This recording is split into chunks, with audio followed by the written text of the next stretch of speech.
Hello, everybody. How?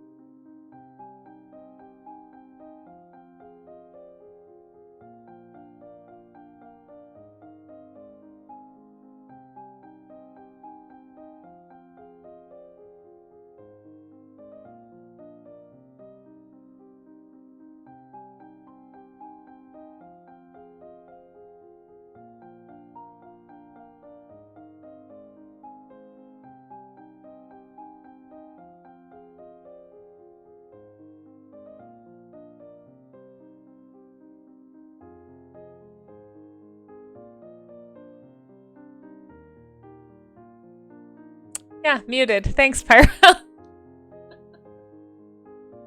Oh my gosh. Go on. You guys, I'm never gonna be a pro. It's just never gonna happen. I feel like literally every stream I do something like that. Anyway, I was saying, hello, welcome to World Otter Day. Just rambling about otters, muted to myself in my studio like you do. Thanks for being here.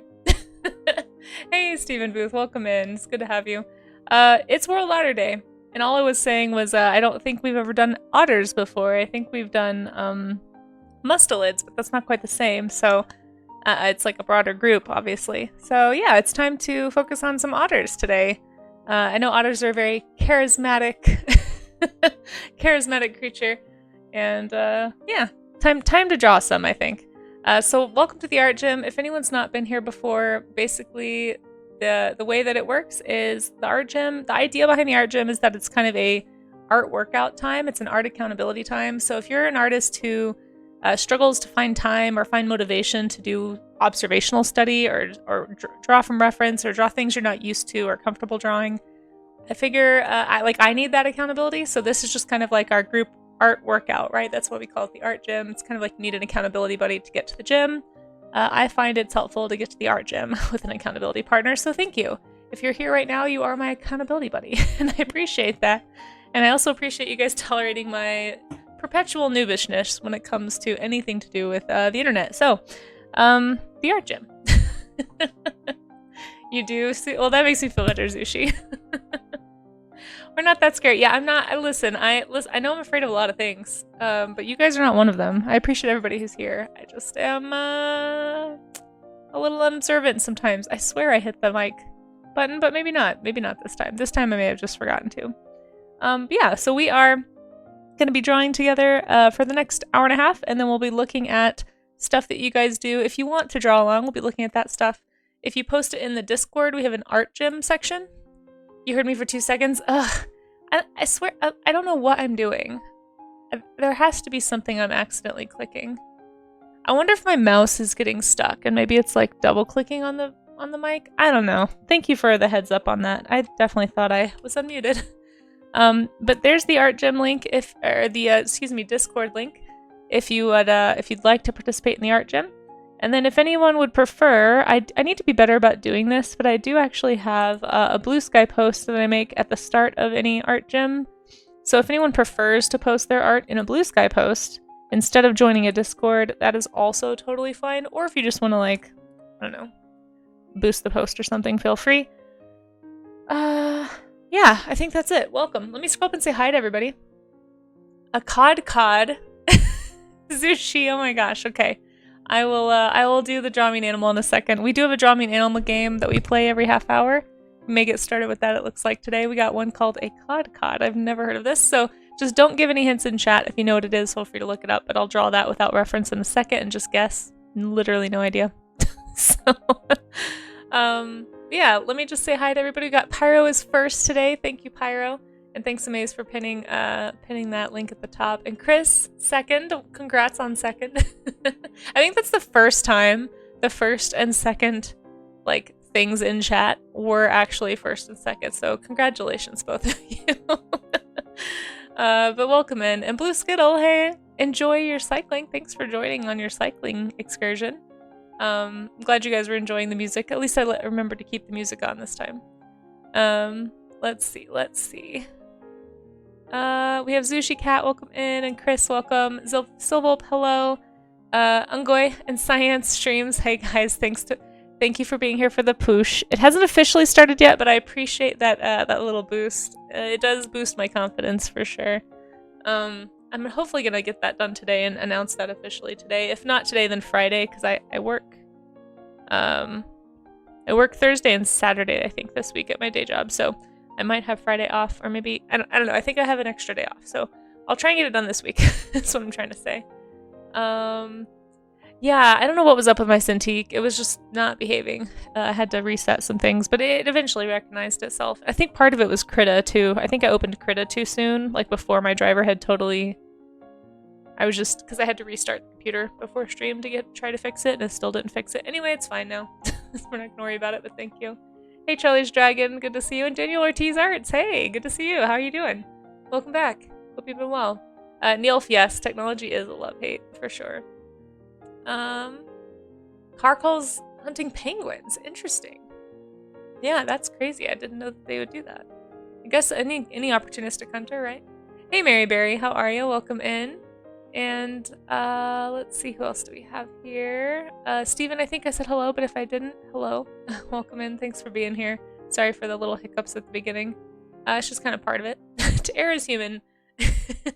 To really foul things up requires a computer. Heck yeah. I agree. Let's see. Okay, I'll get to that sushi and Ultimate Pogo Pie. Hello, Mobster Voice. Well, I oughta draws you something. Uh-oh. Did we throw cheese at pumpkin pie? Thank you. Thank you for the otter pun. You were scared that I would know? I don't know all the animals. There's a lot of animals to know. AJ, welcome in. You're reading a book about otters. That's awesome. Hey, Central Arts. How's it going? Swim ferret. Yeah, exactly. Okay, we do have a Draw Me an Animal redeem, so I think I'm going to get to that first.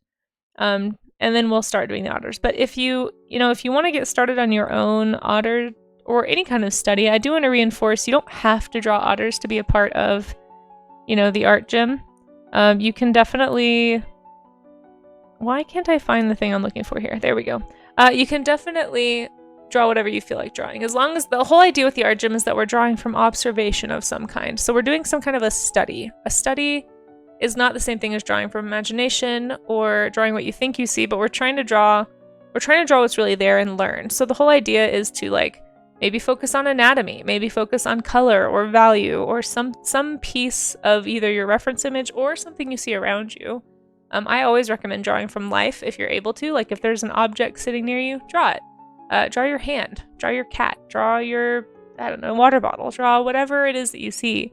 And over time, if you keep looking closely and making careful observations, you're going to slowly train your brain to be able to actually draw from imagination better. So anyway, that's the idea behind the art gym. So if you want to share any studies that you do today, or that you've done recently, you can put them in the art gym, or you can post them in that Blue Sky link that I posted in the chat. Whatever's easiest for you. So yeah. Let's do the Draw Me an Animal really fast so I don't get behind. Sometimes I get behind on these things.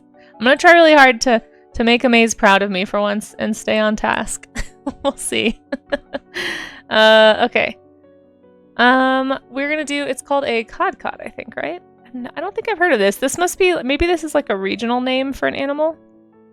I wonder if it's a regional name for an otter. A cod. I've never heard of this. Obviously I want to draw a fish, because my first thought is a cod is a fish. See, I can never, do you guys see this, chat? I can never please Amaze.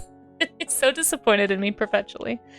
Thank you, Pyro. Yes, those are the rules for Draw Me an Animal.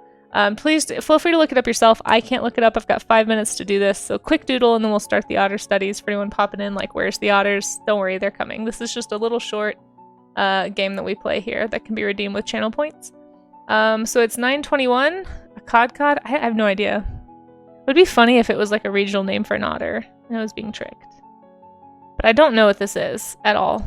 I have zero clue. So usually when I don't know, I either pick a bird, a bug, or a fish. Because those are some pretty populous animal types. Could be a bird. I feel like this is something that somebody would call a bird. Cod. I don't know what this is at all. I have no clue. Maybe a fish? I think I want to draw a fish because it reminds me of the word cod, but I don't think that's right. I don't know. I don't think I've ever heard of this animal, so I'm just gonna draw... I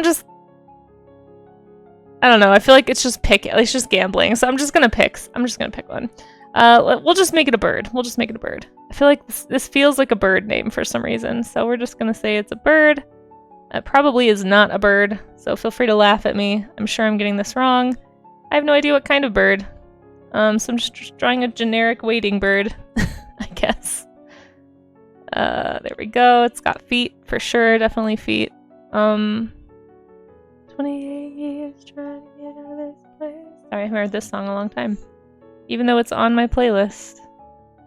Okay, bird. Probably wrong. Most likely wrong. Again, please no hints in chat. Just feel free to look it up and laugh at me as I get it totally wrong. But yeah, we're just doing like a generic wading bird, I guess. I feel like I don't know a lot of water birds because I didn't really grow up around water birds. I've always lived in the plains or in like a desert environment, and so I just don't have a lot of familiarity with water birds. So it could be like a rail or some kind of a, I don't know, swamp hen, maybe? I don't know. It's probably a bug. Watch it be a bug. Or watch it be a regional name for an otter. That would be funny. These have been all my guesses, and I did not know which guess to pick, so we just picked bird. There's lots of birds. There's like 10,000 birds, so there's at least a decent amount of odds that it's a bird. Okay. This is my cod. Yay, it's a bird. Just a generic bird. Just for funsies, let's give it some spots of some kind. Let's see. We'll just say it's got some brown on it. No, I don't like brown. Let's give it a color. How about a blue stripe? Yeah. It's just real cool like that. It's a Pokemon. There. We'll give it a little bit of a counter shading.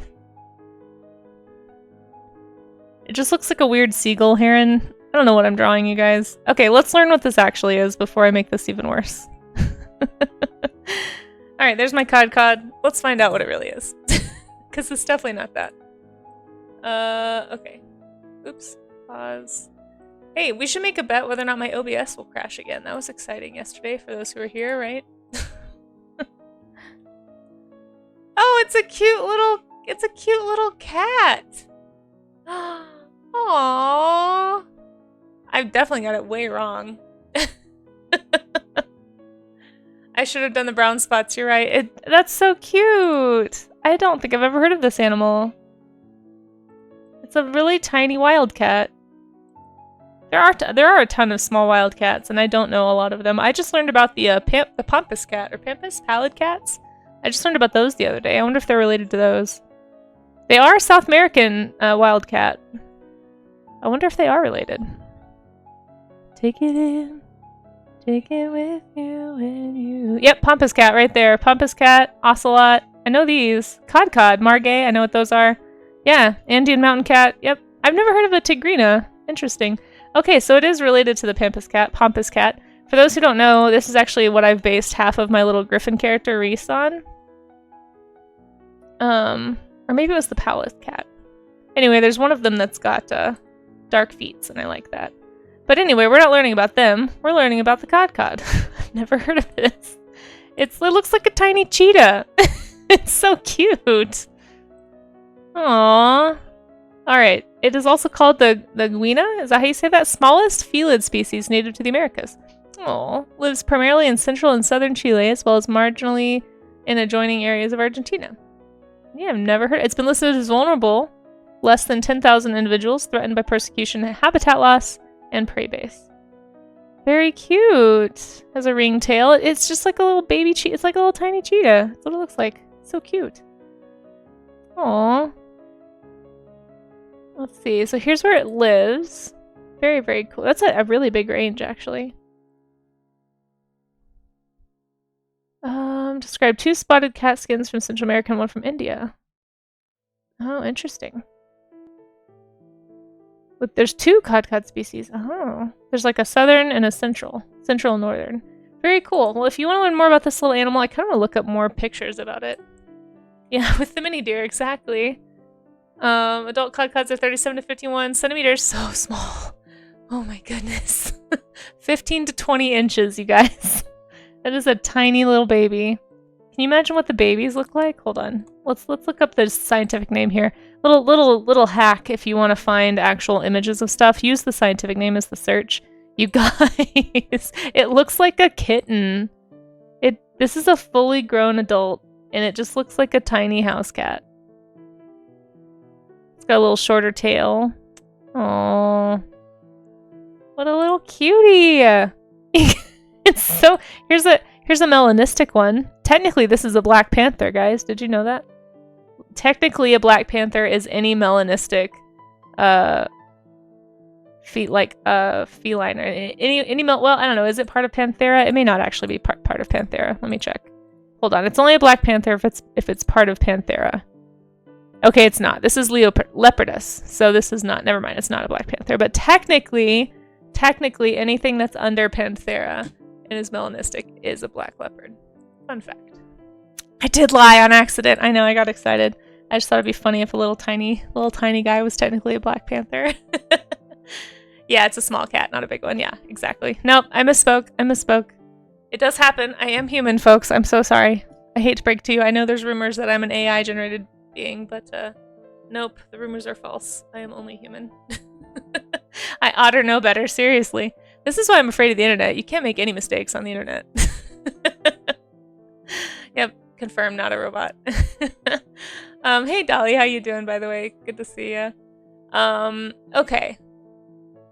Let's see. I don't think I missed anybody while I was doing that. Oh, hey, Kaiser. How are you? Thanks for popping in. Let's see. Yeah, if I missed anyone in chat, I'm so sorry. I didn't really pay attention to chat while I was drawing, but we are going to draw the otter now. So if anyone wants to draw along, feel free.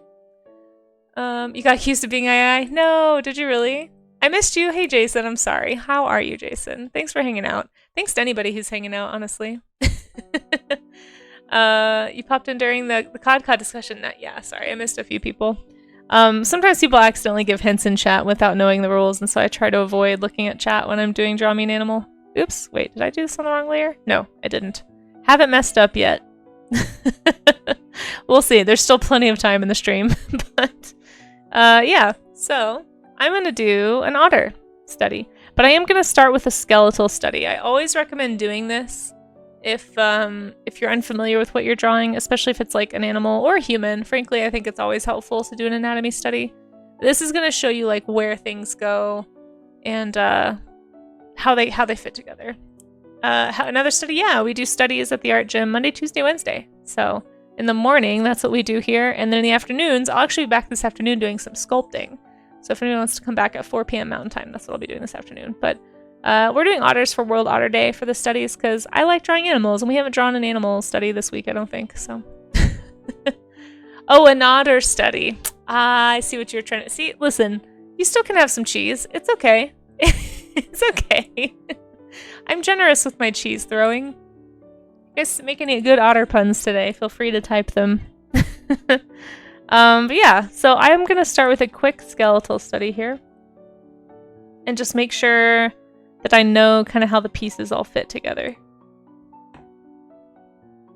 You should absolutely do this. The bulk is dictated by the skeletal. Yeah, exactly.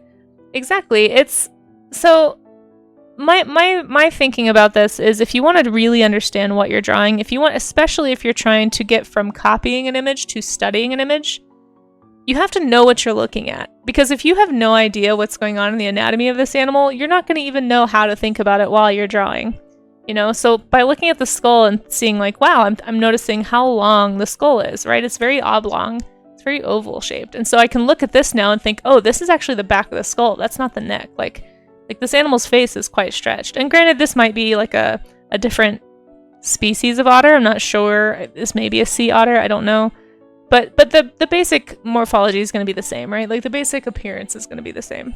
And another thing I always notice when I'm looking at otters, and really a lot of mustelids have this, like look at this almost concave, like sternum shape. Like it has this like really, like, I mean, this is why when you draw otters, like, this is why they have that long body shape, right? Is because their necks look really long because, like, their chests just kind of, like, go way far back into their rib cage, right? I don't know if I'm explaining this well, but, like, that's how you get that long, elegant, graceful neck appearance. And this, I would imagine this also helps them kind of be more aerodynamic in the water and maybe slide around. So if you see them all kind of, like, bobsledding, like, this is why they're able to do that. And so it's just, like, noticing things like that. Noticing, like, how far the shoulder blades are from the head, generally. How far the hips are from the shoulders or from the rib cage. Like, that's a pretty significant space in the torso between the ribs and the hips. So, like, just noticing those little things is going to help you know how to pick apart this reference.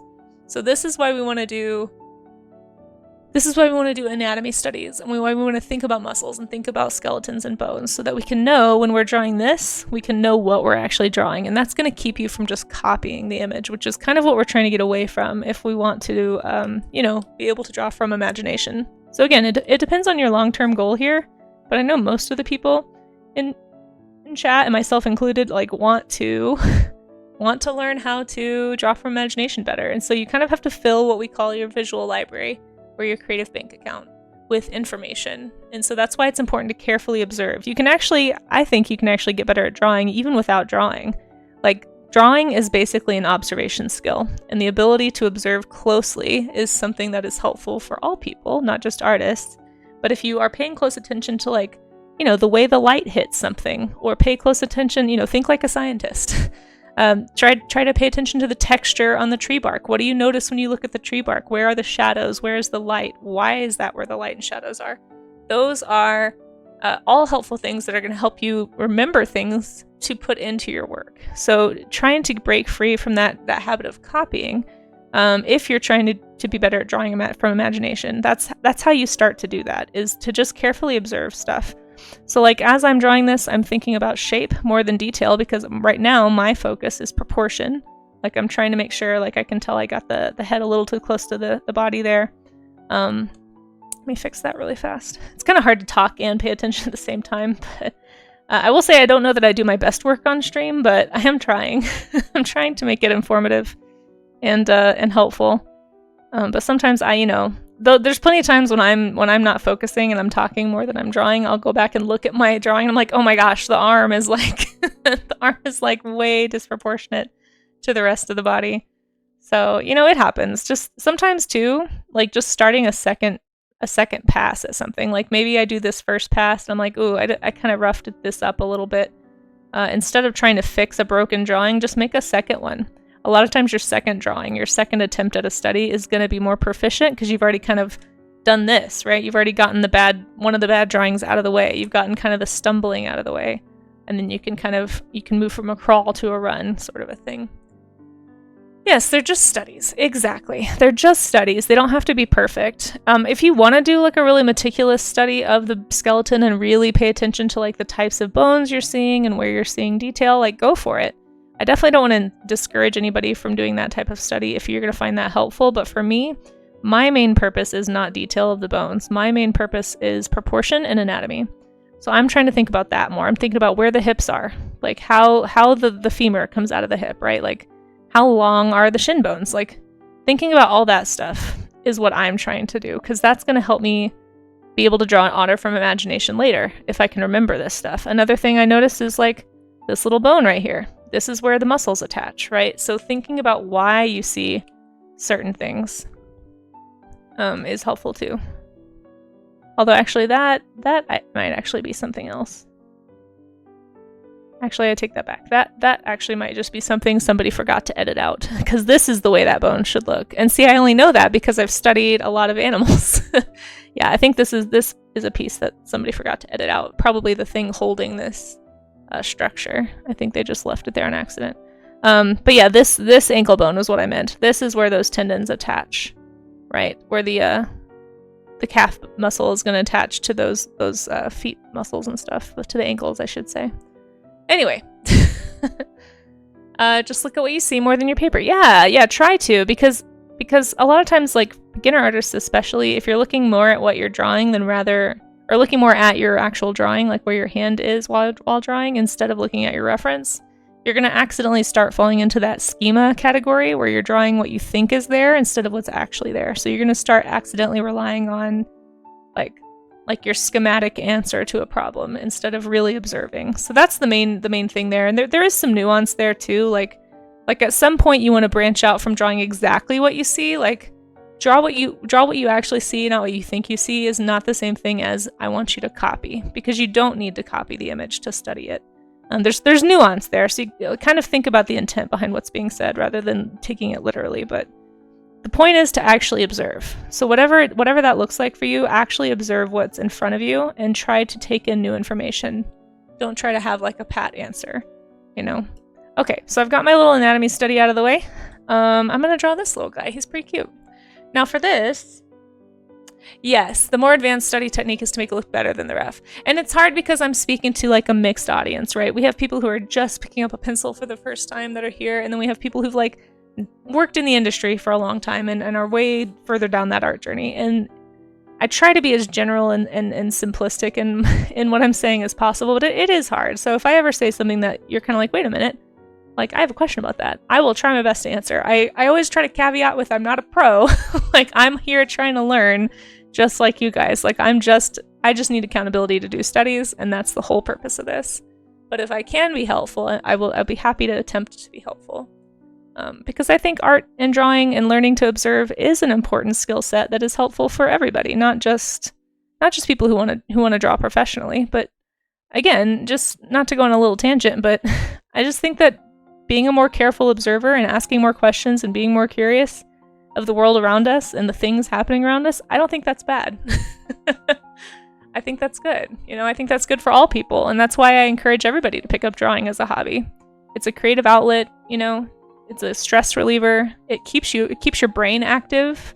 You're just like observing things as you walk around the world and as you live your life. You're just going to start noticing stuff, and it kind of brings back some of the charm, I think, that we lose after childhood with the world around us. I kind of like to think of artists as like people who never lost their childhood sense of wonder, you know? Or at least that's how I feel. I don't know if every artist feels that way. Some artists have a very different relationship with their work, and it's very much like, this is my job, not what I do for fun anymore. But I think for the people that still enjoy it, I think it is a little bit of that, like, maintaining that childlike wonder. You know? No, I'm not calling you out, Dahlia. We're all at different places. I have definitely been there before, too. I think it comes and goes, you know? But I think trying to remind myself intentionally that that's why I draw is because I find the world interesting. I actually posted about this on Blue Sky the other day, and I had a thank you to anybody who, like, commented on that, by the way. I was, like, reading through those this morning. Just, like, I think I shared this yesterday a bit at the beginning of stream, but I was kind of just like feeling really discouraged coming into this week. There's just been a lot going on, obviously, not just in the news, but just with technology and everything. And it's sometimes overwhelming. And a lot of people were reminding me about, like, yeah, it is about being like curious and sort of infatuated with learning things in the world, and that is what makes art fun. And it's so easy to slip into that skill building, like do it for work mentality. And I've definitely fallen into that from time to time. I have some friends who've like fell into that in their 20s, just like early 20s, and just never left. And it's been like many years of struggle for them. But I don't know. I'm trying to be intentional about reminding myself why I even do it in the first place, I guess. Okay, so I'm thinking about that body shape that we just drew. I'm thinking about that curvy spine. I'm thinking about like I'm noticing this loose skin that's kind of hiding the detail in the legs. Yeah. Are we not skill building? We are. Did I say we weren't skill building? I didn't mean to imply skill building is bad, but I think a lot of artists, especially the more you work professionally, like in the industry, like I have a lot of friends in animation and games, and they're constantly telling me about burnout and about how everything just feels like a grind, and it feels like you have to, like, the skill building isn't fun anymore. I guess it feels like it's not something that they're self-motivated to do like they used to be. And I think it's, for what I'm trying to say is there's a way to approach it that still has that wonder, and I think that's what I'm trying to capture. I don't know if that makes sense, but it's just an easy trap to fall into.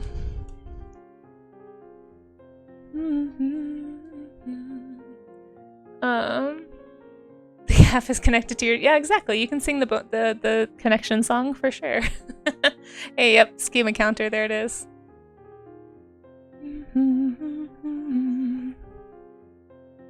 Alright, and we got these little feet. I kind of want to focus maybe even a little bit more on color with this one because I do like the colors in this photograph. That interests me quite a bit. Yeah, I think it's a rat race a lot of the time. Yeah, that just feels like a lot of what I hear from my friends who are really in the like heavy into the game and animation side of the industry. It feels very much like a grind.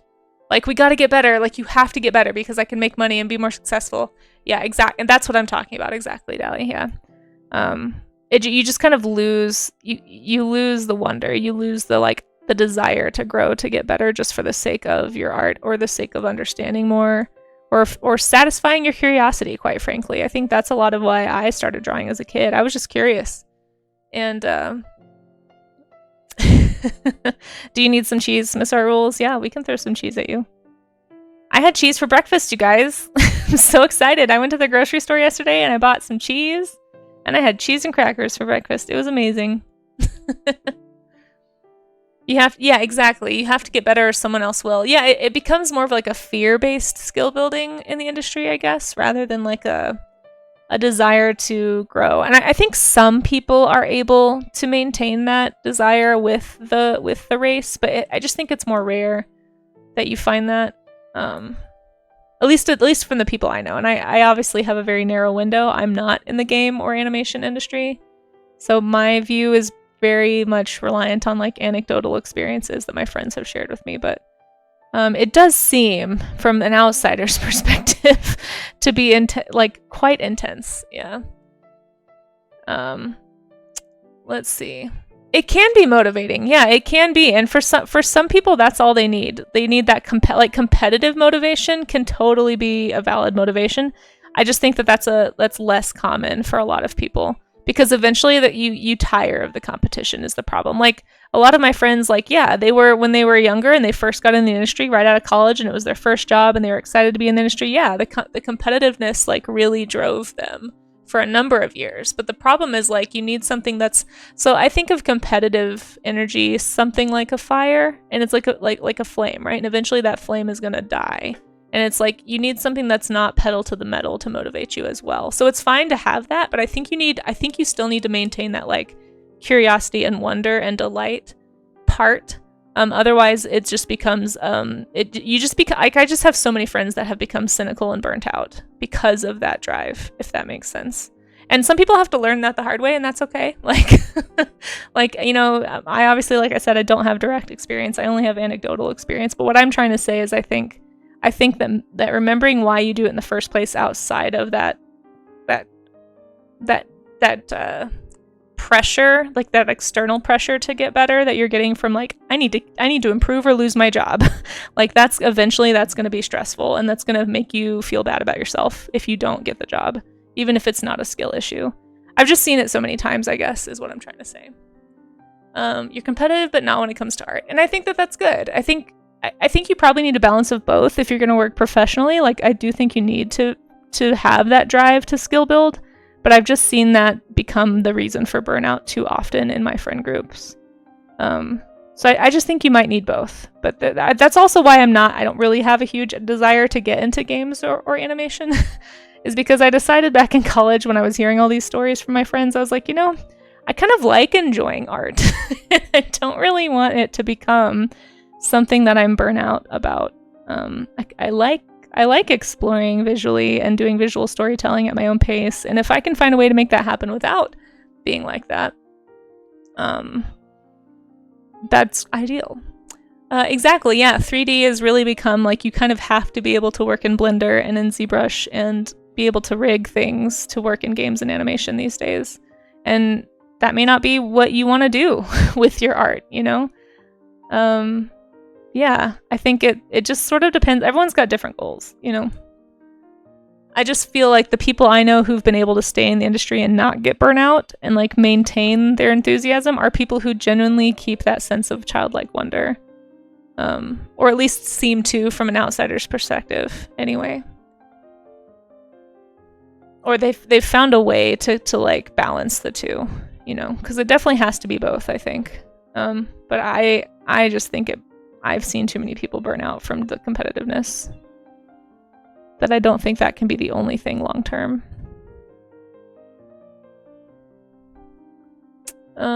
They want 0 2D artists. There are some spaces that are looking for 2D, but they're looking for a very certain type of 2D. So I have a friend who's a 2D artist primarily, and she works in games as basically a concept artist. I don't know. Are we calling it concept art again? Is it viz dev? What are we calling it? I don't know. I feel like the term keeps changing. But yeah, basically there are some spaces where 2D is still welcome, but she's also learning ZBrush and Blender and like doing all these other things. Like you can't just have the one skill set and stay relevant. And that's kind of the pace that I'm talking about. Like you have to find a way to make it fun for you. 2D artist, game assets. Yeah. So she basically does game assets and a little bit of concepting. Yeah. Concept artist is 2D art for 3D games. Oh, I see. So we call it viz dev when it's animation. Got it. Let's see. 2D artist, game assets. Okay, I think I understand what you're saying. You've never seen a 2D posting anywhere? Well, I don't know where you're looking, and I don't know what kind of jobs you're looking for. I mean, most of the time they are going to probably be looking for 3D, I would imagine, because that's the more like universal skill set at the moment. But you never know. I mean, 2D is kind of perpetually coming back into vogue. I think that there's a lot of 2D for like indie games and stuff. It just depends on what kind of thing you're trying to get into. But like if you aren't making the type of 2D art that is like concept and character art, then that may be what, I don't know. Like there's definitely a very specific skill set that they're looking for. Okay, let's do some color. Gosh, this violin or whatever, this fiddle is so jovial. I really like it. Hey, Dr. Hubs, how's it going? Oh, did you want to see your snail? I think you saw it, but I'll just show it to you here in case. I also want to make sure I didn't miss anybody else. Oh my gosh, Shandaluka, welcome in. How are you? Sorry, one sec. We are doing otter studies today. Happy World Otter Day, everybody. Welcome in, welcome in. How was your stream? What were you up to? Thank you so much for the raid. Lostler PNG, hello, welcome in. Done for the day, so we bring laughs and goofs. We love laughs and goofs. We even have cheese to throw. Cartu, hello, welcome in. Nana Pepperino, hello. These are cute names, you guys. Welcome in, Shandaluka. How are you? How are you? You're here for the otters, yay! Well, we got here right on time. We've just started doing our otter-themed art gym. So we do this thing called the art gym Monday, Tuesday, and Wednesday mornings, at least Mountain Time anyway. We call it the art gym because it's like an accountability session to do studies together, to do observational drawing. We were actually just talking about skill building in the industry and all that stuff, so... Hey, Pioneer! Yeah, that's true. This is your stream. But yeah, if you have any art that you wanted to share, you were chilling and working on an animated emote. Nice. If you want to share that emote, if you have it shareable, or if you have like a social media you want to share, that's fine too. I'm happy to showcase your work here to thank you for the raid. Or if you just want to lurk, or if you have to raid around, that's okay too. But yeah, welcome in, raiders. My name is Casey. I am an illustrator trying to get into like the book publishing kind of world, maybe like book illustration for either kids or middle grade, maybe graphic novels, some book cover stuff. I also do some creature design, some sculpting. We'll be doing sculpting later this afternoon, actually. Here's a sculpture right here next to me. I'll just show it to you. I did this one on stream not too long ago, painted it on stream. Here's another one I did on stream recently. It's my favorite dinosaur. Kind of a creature nerd. Yeah, I'm also kind of getting into like convention prep, potentially trying to get back into cons this year. So I've got a lot of stuff. I kind of do a variety of things here on stream. Oh, thank you. Lustless PNG, we do have cheese. Do you need some cheese? Here you go. Here's some cheese. We have 2 cheese emotes. We throw cheese for cheesy puns around here. So if anyone has any good otter puns or terrible otter puns, you know, don't be shy. It's totally fine. But I'll show you some of the work that I do, not just talk about it. I'll try to keep it. Yes, I'm glad the alerts are working too, Amaze. My OBS froze yesterday midstream, so hopefully that doesn't happen today. But yeah, this is the type of stuff that I typically get up to on stream. So if you come back in the afternoons, I'm usually working on, you know, digital illustrations like these. I've done these on Twitch in the past like 6 to 8 months, I think. I'm currently trying to like rework my portfolio, and I'm getting ready to pitch to agents and publishing houses and art directors and stuff in the next few months. I usually do like a summer pitch session. If I had time, I'd work on a book dummy like I did a couple years ago, but I don't really have time for that this year, I don't think, unfortunately. But yeah, if you like watching digital artists paint, I also do emotes sometimes, actually, too. I need to do some more, because we just earned a bunch of emotes. Yeah, feel free to post that, Blue Sky. Puns are utterly ridiculous. Yes, they are. You get some cheese. Oops, wait, hold on. I can't click the cheese. There we go. Thank you. And thank you, Justin, for that follow. I really appreciate that. Thanks so much. Yeah, this is what I'm up to. I have a webcomic I'm trying to work on off and on called Drift. These are pretty old pages. There's some, you can see some better ones. Exclamation point Drift if you want to see. And then we also do this thing called Sea Slug Dragon Day, where I design dragons and creatures based on sea slugs. So that's usually the first Wednesday of the month. This is actually that one that was the sculpture I showed earlier. So there it is, right there. We ended up sculpting it eventually. Aw, thank you so much. Drift, you want to see? No, Paradox Moose. Thank you, Chandaluka. I appreciate that follow. I see your link too. No, this is Drift. If anyone wants to read Drift. Hey, Dusk, how are you? But yeah, I like critters. I like designing critters. I'm trying to get better at people. So sometimes during the art gym, we did figure studies on Monday. What did we do yesterday? We did cloud studies yesterday. So I do enjoy drawing creatures, but I'm trying to get more well-rounded. So I've done like vehicle studies for art gym. We've done architecture. We probably need to do more architecture. I'm just so perspective. But anyway, this is the type of stuff that I do. So if you like hanging out for things like this, if you like art streams, there was the clouds from yesterday. There's some of the figure drawings. Yeah, that's what we do. So welcome to the art gym. Let me click this link though and see what you got up to. Also, how you doing, Moose? Thanks for popping in. It's good to see you. Thanks so much for raiding in. I'm thinking about doing a partner push actually next month. So the raids really helped me feel a little bit more confident about doing that. Yes, there's a reason why artists are often specialists. That's true, but I feel like for illustration, you almost have to be a generalist in some ways because you could get asked to illustrate anything in a book. Very cute. Okay, let's look at Luca. Do you prefer Luca or Chandaluka? I'll try to remember. But look at this lovely art. Very cute. Oh, so you were working on, you're a VTuber artist. Okay, so this is a VTuber that you made. Very nice. Ooh, I like this whip drawing. This is great. Really, really cool stuff. Well, thank you so much for raiding in. Very nice. My mind stays. I love sketchy. I love seeing sketchy things. Very, very cool. Luca is fine? Okay. Oh, this is the one you're using. This one right here? Nice. Very, very cool. Well, thank you so much for raiding in. Here's that link again if anyone missed it. Yeah. You have 0 industry connections, so I'm probably checking the wrong places. Yeah, Jason, I think streaming on Twitch has been a great place to meet people and make some of those connections for me. So I definitely want to encourage you to keep getting involved in art communities here on Twitch because I think it's been like a huge door opener for me. Like I've met children's book illustrators. I've met some agents here. I've met art director. I mean, we have an art director in the chat, former art director, I guess. But yeah, Dally knows lots of people. Okay, sorry, my voice is dying. Hold on.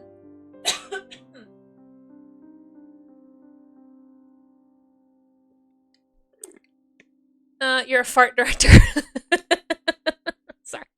Sorry, my 10-year-old brain really likes that. You're fun employed. Listen, it happens to all of us. I think everybody goes through that though in the art field.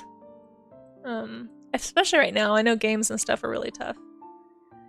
You saw that it's World Otter Griffin Day. Oh gosh.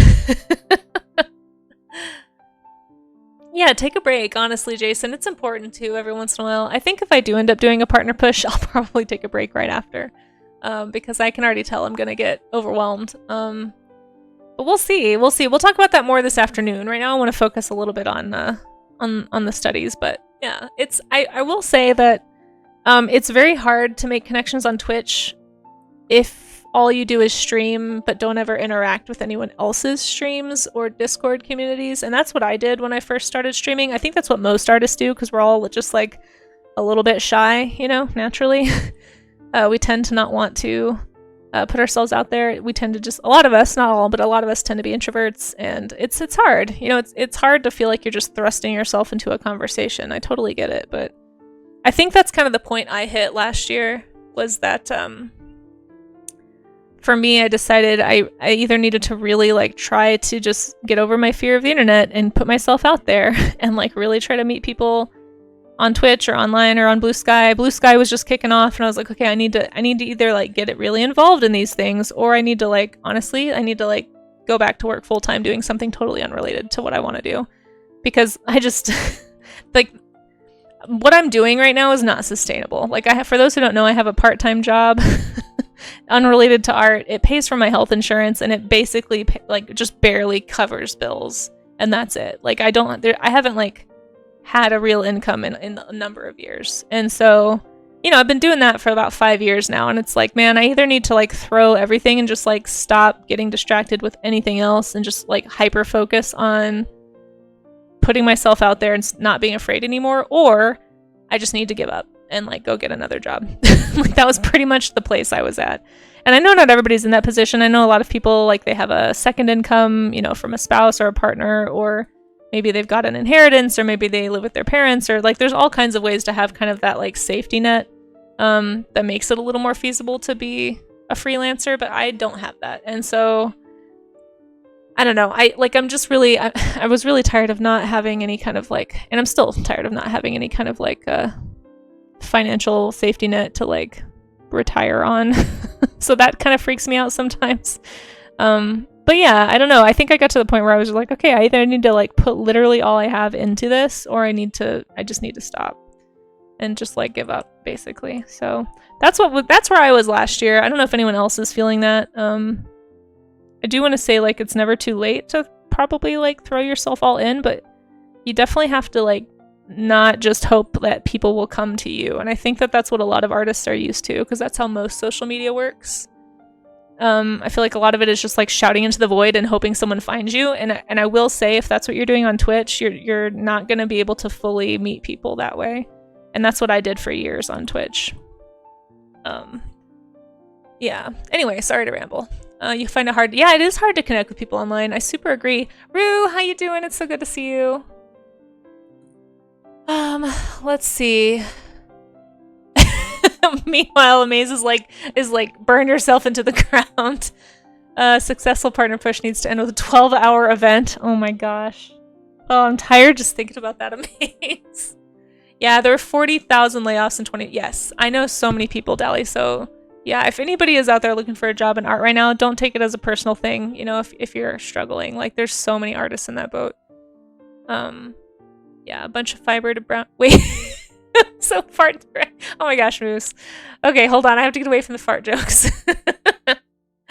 Yeah, thank you. The otters are super cute. Hope things improve. I was doing concept art, but offers fell off with all the layoffs. Yeah, Luca, you're not alone. You're not alone. Yeah, the games, for anyone who doesn't know, like, the games industry have been mega affected, not just by AI, but like general industry oversaturation and decline, I think. I don't know. Dally and others can probably speak more to that. I only, again, have like secondhand information there. That's my understanding. And yeah, there's been a ton of layoffs. So it is really tough for artists out there right now. So like legit, if anyone out there if you're following an artist on if you want to follow me on social media, I actually have on my Blue Sky, let me just link it in chat if that's okay. But if anyone's on Blue Sky, I do have some starter packs that you can share. Here, I'll find the post. They're somewhere on my Blue Sky. Maybe I'll post them in a minute. But there's like a ton of Twitch artists that are in there, and I've got 2 different starter packs. If you go to my Blue Sky to the starter pack section, go follow some artists. Like, go support some people. If you see some art that you like it or comment, or heck, even like repost it. You have no idea how helpful that is. So thank you just in general to anyone out there who has ever done that for an artist. I just want to speak on behalf of all of us. Like, it means the whole world. And it doesn't matter if you have a large following or a small following. It's just like sometimes all you need is that little bit of like, wow, somebody liked this enough to share it with other people, like publicly, it's just so flattering. So Yeah.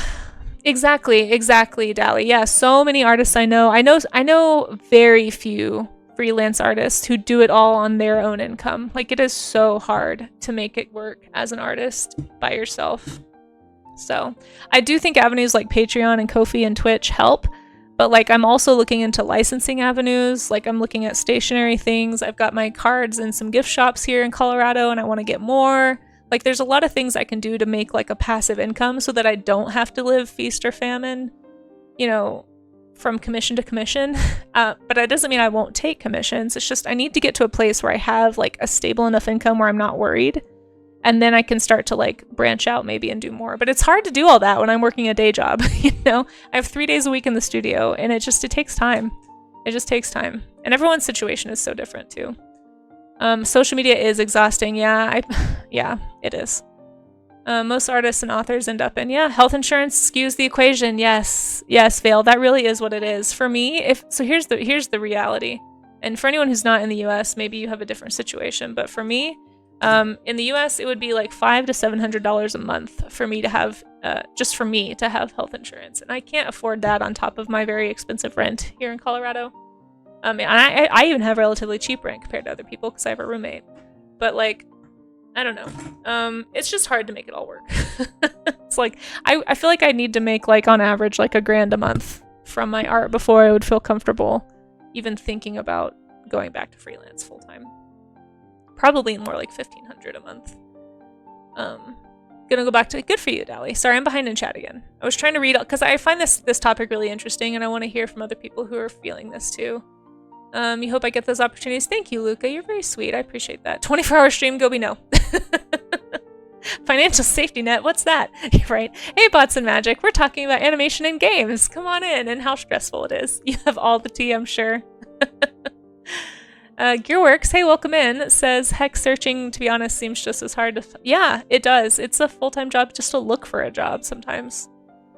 People overinvested over COVID and then realized the money isn't free. Ah, I see. That makes sense. Yeah, that makes sense. That makes sense for sure.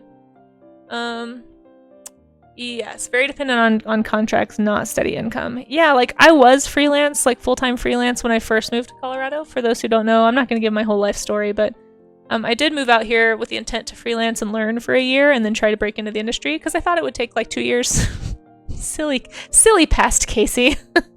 Being all optimistic and stuff.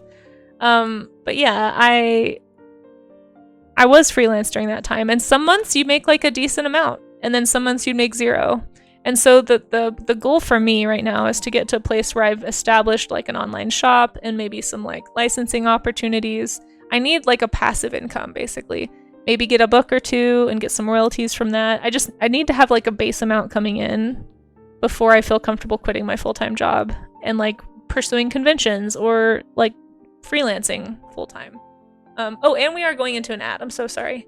Talking about this got me really got me really pumped, but we're gonna go into an ad, so I'm gonna take a stretch break during that, and then we'll read more comments after. Yeah, welcome in, bots. Good to see you. For insurance, don't forget to see if you qualify for Colorado Medicaid buy-in program.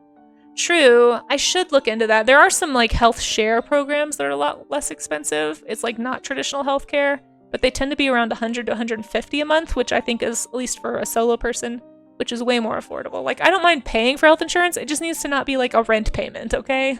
Like, I'm fine if it's like a car insurance thing. It just needs to be like reasonable, because I don't feel like that's a huge ask. But it just takes time to find all that stuff and see what you qualify for. But that's a good tip. I'll look into that Medicaid buy-in program. Yeah, it is crazy, Clem, for sure. Yeah. Don't have to pay for health insurance in Canada unless you want extended benefits. I chronically also need extended benefits. Yeah, exactly. And that's what I've heard too. Sorry, we're going into ads, but I have friends that are in some of those places, and there's different struggles that come with that. Like, I don't think there's a perfect system, and I definitely don't want to get political on stream or anything. I'm not trying to, but it's a complex topic and it's frustrating. And it's definitely the main thing that keeps me from being full-time is health insurance. So I'll just say that. Working in a call center, paying the bills, but it's soul sucking. Yeah. I feel your pain, Jason. Thankfully my day job's not bad. I enjoy my day job. But I just, you know, it does take half my week away, and it makes it hard to make progress. So, but yeah, let's go ahead and do a little stretch. So if anyone can hear the sound of my voice, we're just gonna stretch once an hour during ads. And it's utterly adorable, you guys. Here's just some general cheese for all the otter puns. But if you can hear the sound of my voice, just unshrimp yourself. So kind of take your... Why is this music so loud? Hold on. Sorry, I have a hiccup. Is that really loud for you guys too? It's like so loud for me. Maybe it's just this song. But anyway, we're gonna unshrimp, guys. This is your unshrimp reminder. Your once an hour unshrimp reminder. Hey, Cast of Art, good to see you. Thanks for popping in. There's a ton of cool artists in the chat. Once we're out of ads, I'll start doing some shout outs, but we're doing an unshrimp break right now during ads, if you can hear. So if just take your shrimped posture, you know, this like hunchbacked posture, and you're gonna overcorrect. You're just gonna like arch your back basically and push your shoulder blades together and hold for about 20 seconds. That is supposedly like a good amount is 20 seconds. If you do it less than that, apparently it's not enough time for your muscles to really stretch. So yeah, arch your back and hold for 20 seconds. You're really pushing your shoulder blades together. You're not just holding them in place, but you're like flexing them. You're like straining them a bit. And then you're going to relax. You're just going to unarch your back. And so that's going to basically take your hunched posture from this to an overcorrection. And then when you relax, it just straightens you out. And so if you do that or do some shoulder rolls, every time you notice your shoulders going too far forward, which is something I struggle with for sure, that's going to kind of help you over time, kind of fix any posture issues. You need to shrimp yourself. Hey, if you've been doing the opposite, that's great too. Sitting with your back too straight. Well, good. Hey, whatever you need to do, Charlie's Dragon. This is just everyone's friendly reminder to stretch. I'm also going to do a quick carpal tunnel stretch. So I've been really needing to do more of these. I probably need to do these off stream more too. But you just take your hand and you're going to point your fingers at the floor, and then take your other hand and just gently pull those fingers toward your body. And you're going to hold that for 20 seconds. The 20 seconds part, I think, for this is especially important because you really want to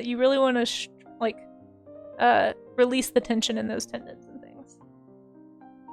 And then I'll do the other hand. I'm just finishing up my carpal tunnel stretches for anybody who's just gotten back from ads. This is all we do during ads, is we take a stretch break, okay? So we haven't missed anything. Self-care in the armchair, that's right. Yeah, it's important stuff. Especially, you guys, it's so weird. I've been having like some numbness in this hand. But this is not my drawing hand. Like, this is not my dominant hand. I don't use it for very many things. It's just ornamental for the most part. So like, I don't know why, but I've been having like, I wonder if I'm like leaning on it, but I really don't even lean on it. I don't know. It's very strange. So anyway, no, I don't lean on the elbow. I lean on this one.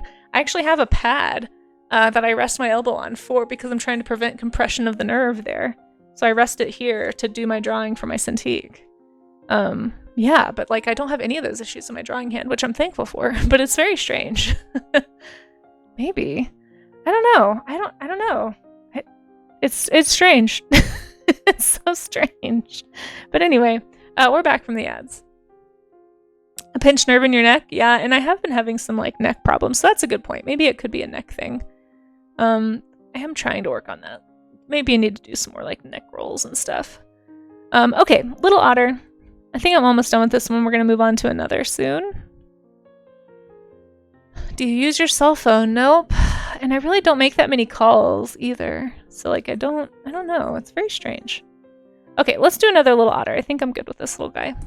Have you considered a head transplant? What are you saying, Paradox Moose? Let me find another reference here. And by the way, if anyone's just coming in from the raid, I forgot to say, if you want to draw along, we have a Discord. If don't feel like you have to, we can also post in the Blue Sky as well. But if you want to do any studies today, we're going to do a show and tell in about 40 minutes or so. And you have, time if you'd like to. I tell people, hey, set a timer for like 30 minutes and do some studies. And just doing that, like getting into that habit of daily studying, daily observational drawing is going to help you over time if you're trying to build an art skill. But yeah, it's just a little show and tell thing we do to kind of encourage each other to keep doing the studies. I always have a good time just seeing how other people interpret their references or like what other like decisions people are making. It's kind of fun. and very inspiring, and it usually leaves me wanting to do more studies, which I think is very helpful. So I really appreciate that. But if you are studying along and you don't feel like sharing, that is okay too. I just know that I'm proud of you, and good job. Let's see. You had to do PT to fix it? Yeah.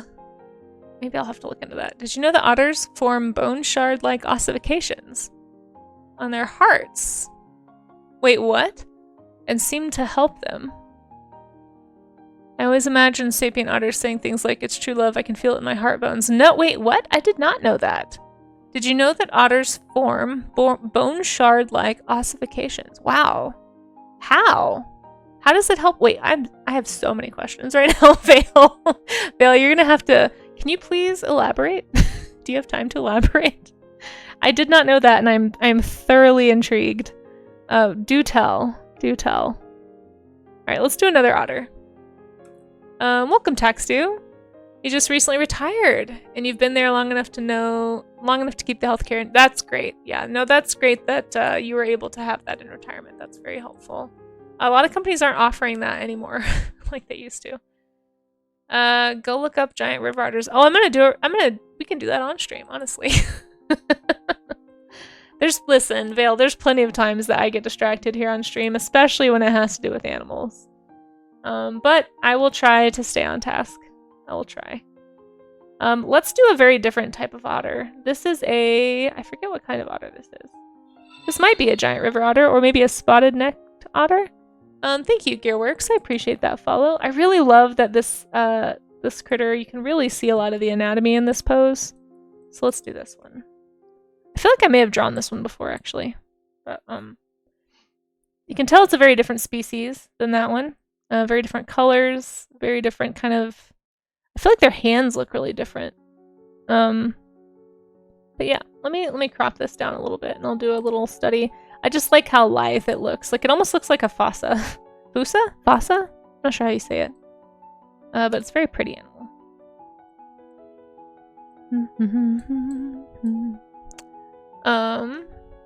Yeah. Let me move this down slightly. I forgot to do a prediction of how many studies that we thought I would do. I'll have to remember to do that next time. I think my tablet deciding it didn't want to tablet right before I started stream kind of made me forget to do the prediction, so sorry about that. We'll do one next time. Buff Otter did not skip the gym this morning. That's true. Buff Otter shows up to the art gym, guys. Thank you for showing up. One day you too can look like Buff Otter. You know, metaphorically, artistically speaking. Almost looks like Lion King. The otter? It does have a very like feline sort of a look to it for sure. By the way, you guys should all be following Cast W Art. Thank you so much for popping in today. If you like animal art, especially, it does really fantastic animal illustrations and things. Very fun work, and streams here on Twitch. I said it almost looks like a Mufasa. Did I? I might be too half awake for this conversation. Been reading Dustin Porta's The Dragonhide series, and I'm always delighted at how often people get attacked by giant... No, they're very vicious, actually. I've heard that otters are actually, like, pretty intense animals? Question mark. Definitely,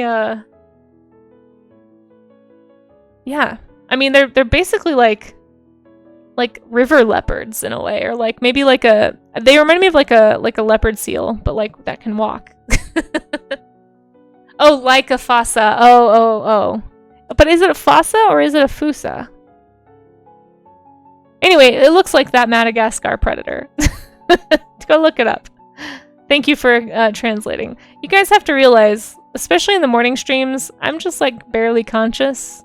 I will say things and almost immediately forget that I've said them. It's a pretty common problem, so I apologize. We also had some other cool artists popping in too. I know Blue Skittle was here. I saw Bots and Magic. Get Skittle a shout out too if you guys aren't following Skittle. I think most of you probably know Blue Skittle, but if you don't for some reason know Blue Skittle, make sure you follow Blue Skittle as well.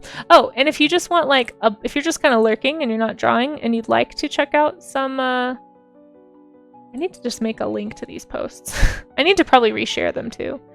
But let me link the starter packs. I think I shared them like a week or two ago, so it shouldn't be too far down in my blue sky. There they are. Here's the link to my starter packs. I've got the first one is the first comment, and then if you go in the comments, you will see the other starter packs. So if anyone's on Blue Sky and you're looking to find a bunch of other artists, Bots and Magic, you're on there. Cast W Art, you're on there. There's other folks on there. Feel free to go follow some people. There might be some artists that you didn't realize streamed. Like actually the other day, I think I just added Von Art. I don't know if you guys know Von Art, but I didn't know that they streamed. I think they stopped for a long time and they just started again, but that was a really incredible pencil artist that I absolutely fell in love with his work when I saw it at Denver Comic Con years ago. And I was like, oh my gosh, Von Art's on Twitch. Makes me really excited. I was hanging out on his stream last night, actually. But there's a lot of cool artists there. I know, right? Bots of Magic? Okay, Bots of Magic knows who I'm talking about. Anyone else a Von Art stan? Von Art's incredible. I think he's in the second starter pack. So if you want to share those starter packs, feel free. It does help boost everybody in them. There's a follow all button if you don't know what a starter pack is. Or you can go through individually. And you can go through them individually and like follow specific people or check them out. If anyone who doesn't know, if you're not on Blue Sky, here, I'll just show you.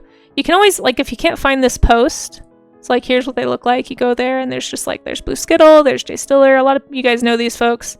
But yeah, you can just follow people individually, or at the very top, there should be a follow all button. I don't have it because it's my list, but if you ever want to find this, you can go to my profile and just go to starter packs right here. So they're both right here. There's Church Art Steamers 1 and 2. And feel free to share them if you'd like. I definitely don't think anyone will be mad about that. It always is very helpful. Following all the friends. Yeah, excellent. Your starter packs have been so great. I've reconnected. Oh, that's awesome. Yeah, I spent like 2 days, honestly, like going through my entire follow list on Twitch and seeing if people had Blue Sky accounts. Like, it actually took a fair bit of time. And then I've been trying to add people as I find them. I think the second pack still has room for like 20 more, and then I might have to make a third one, but I think there's quite a few. I try to keep it to be people who are like actively streaming on Twitch, like within the last 5 months at least. There's a couple, I think, that haven't streamed in like 6 or 7 months, but they're like really, I don't know, I think that they're artists that people wouldn't know or wouldn't think streamed on Twitch.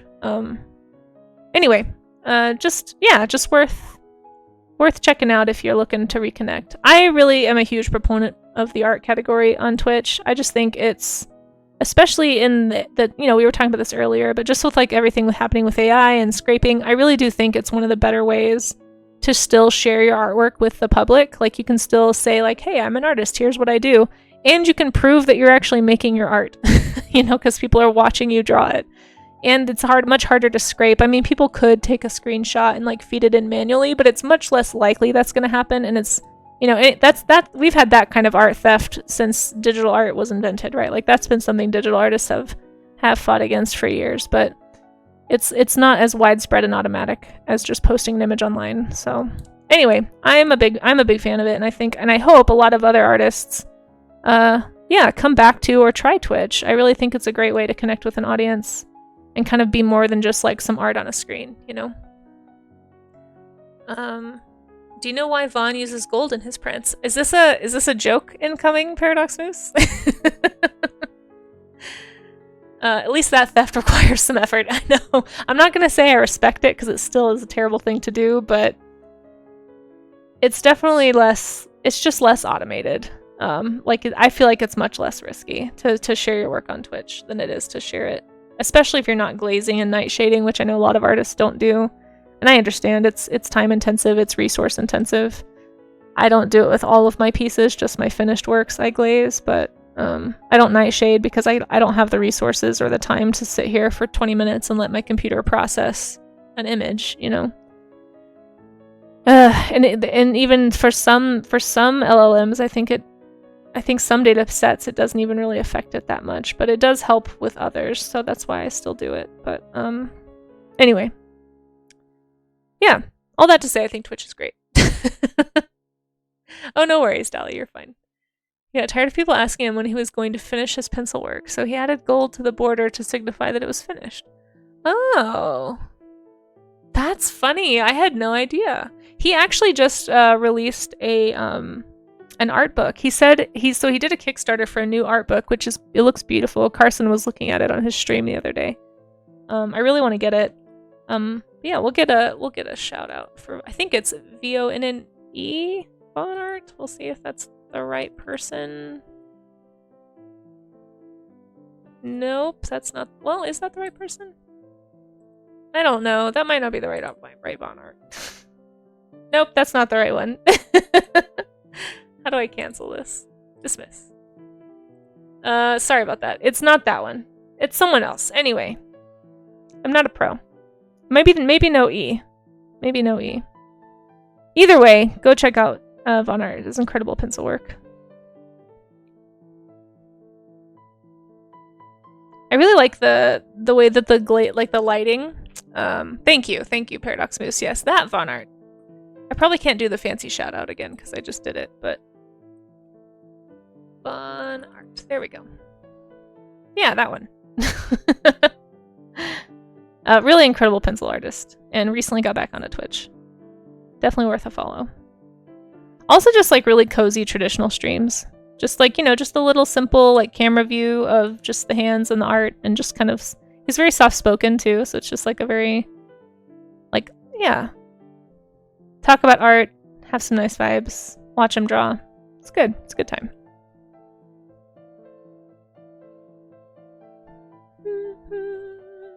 Hey Volps, welcome in. You had a friend who was clueless, literally go, hey, you're an artist, check this out. Shows me a mid-journey of his D&D character and then says, we should put her art through and see if it looks even better. Yeah, it's tough. People who don't know, they don't understand how it's being made. And it's hard to have patience because it's like, we feel like, artists have been having this conversation for like 4 years, right? At least 3 years. But I feel like I first remember, I had lots of people texting me in like late 2021 about oh, check out this cool art tool, this AI generated AI art tool, and like I had so many texts from that, and they mean well. I try to remember that people mean well and they don't understand. At the time, like there was so little known about it, I was like, huh, this is interesting. What is this? Like I not seen this before. But it's hard today. It's hard today to be like, really, you haven't heard about the, like, not just from artists, but just like the data privacy issues that are involved with generative AI. And I do think it's important to be specific about generative AI versus large language models. Like LLMs is really what it is. We shouldn't be calling it AI. It's not really artificial intelligence, but alas, here's where we are. And like the generative AI is the problematic one. Cause that's the one that's doing the deep fakes, any of the like the theft, like the chat GPT stealing of writers' work and all kinds of things, artists. But like using it for maths and scientists as large language models that can like figure out databases, like absolutely useful. But it is hard to remember that not everybody's having those conversations daily like we are in the creative communities, and it is frustrating. It's hard not to get sort of like exhausted with it all, I told them and he knew, so he almost just willingly. Wait, he knew before he said that? Yeah, that's just rude. That's just rude. That's just rude. I thought he had no idea and was just being enthusiastic.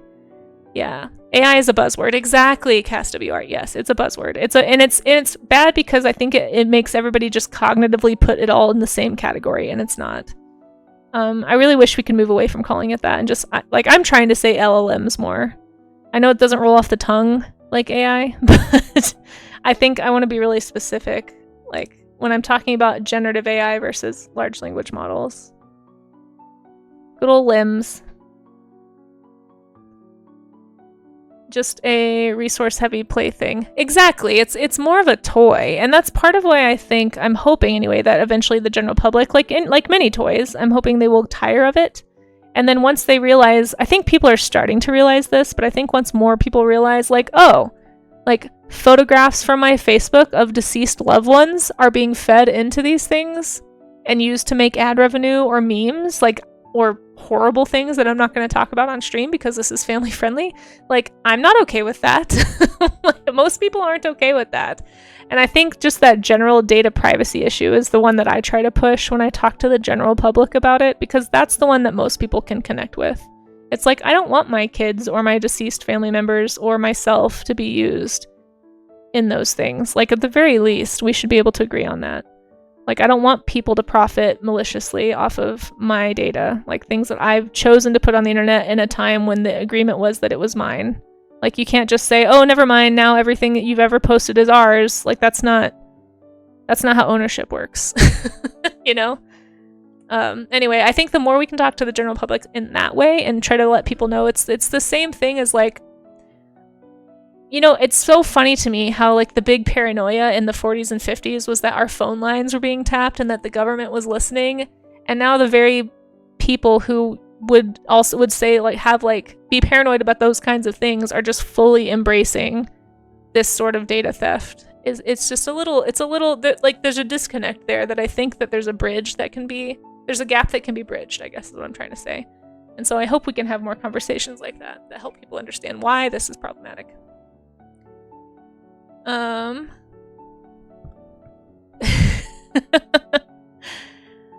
Listen, I've not used it mostly for, I know that plenty of people have used these things, and I'm not trying to demonize anybody who's ever used it. A lot of people have used it without thinking about the consequences, or just, you know, as a one-off, or to even play with it.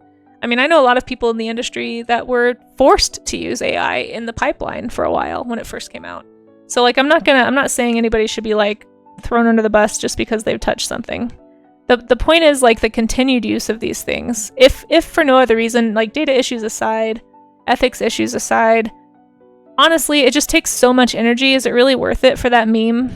You know, is it really worth cooking our planet for a cat meme? Like, we just need to be a little more responsible, like, individually, you know.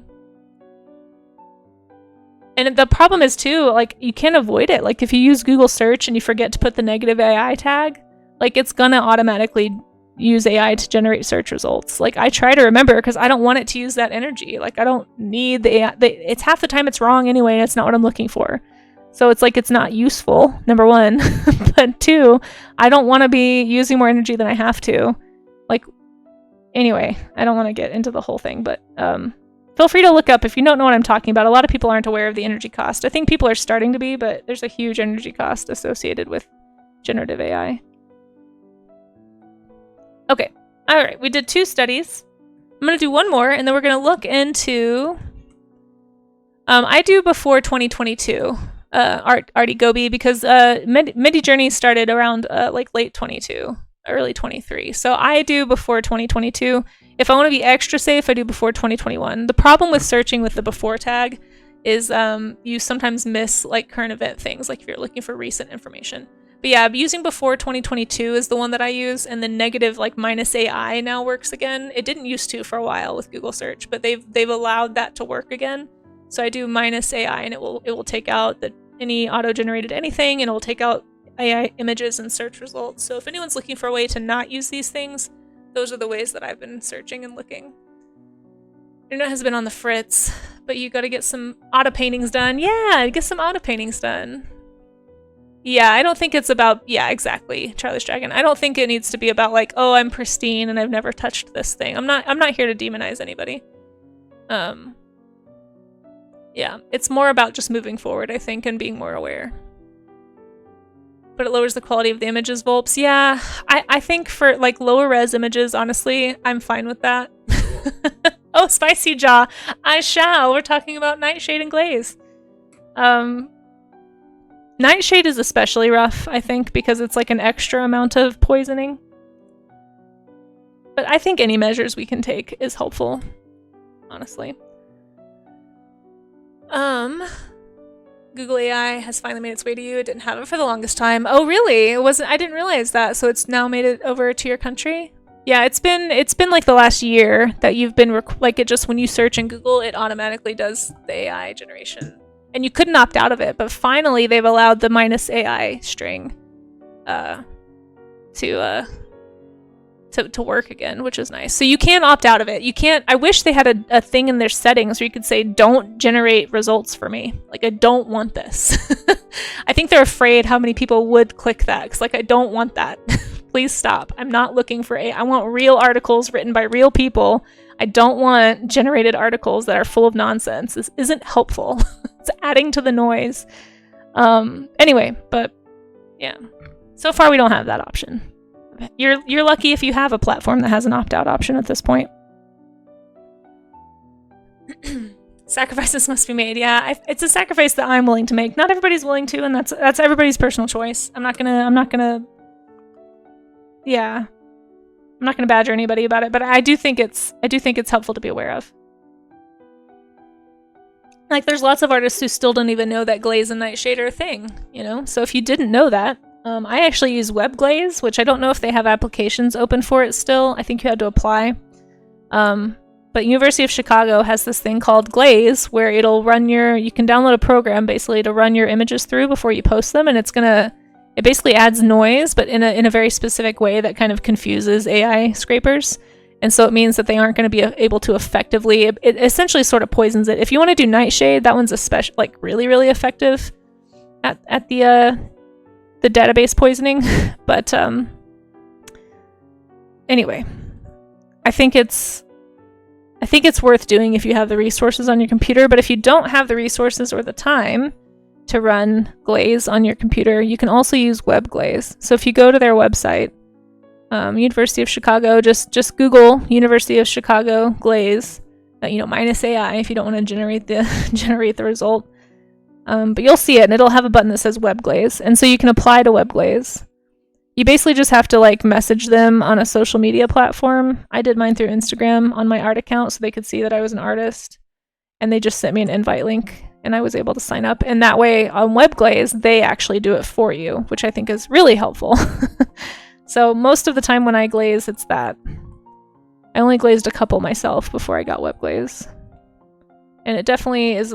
Obviously, it takes less time, too, because they have much bigger, like, servers to run the glazing program. So I think most of my glazes come back within, like, 2 to 5 minutes. Whereas when I was doing it myself, it was taking, like, 20 to 30 minutes to do it on my computer. So. You were a director, but you're not... Couldn't get away with... Yeah. If anyone needs an account on WebGlaze. Oh, nice! Yeah, that's a good thing to know. A lot of regular articles on the web are actually... Yeah, right now they are, Stephen Booth. If you use the Google search -AI, supposedly it will filter those out. But that's also part of why I just do before 2022, because then I know the articles I'm reading are written by real people, and they've actually possibly been researched, whereas, like, AI, they can't even cite things. Like, the information you're getting, you're just taking on faith. And we all know that AI-generated information is often misleading or incorrect. And so I just don't find it helpful at all. It's bad enough that investigative journalism is, like, dying in the modern world. We really don't need computers attempting journalism. Thanks. I'm good. I'm so good. Because all it really is doing is, like, scraping the web for everybody's off-the-wall opinion and just reposting it. And, like, that's not news. That's not helpful. It's not what I'm after, you know?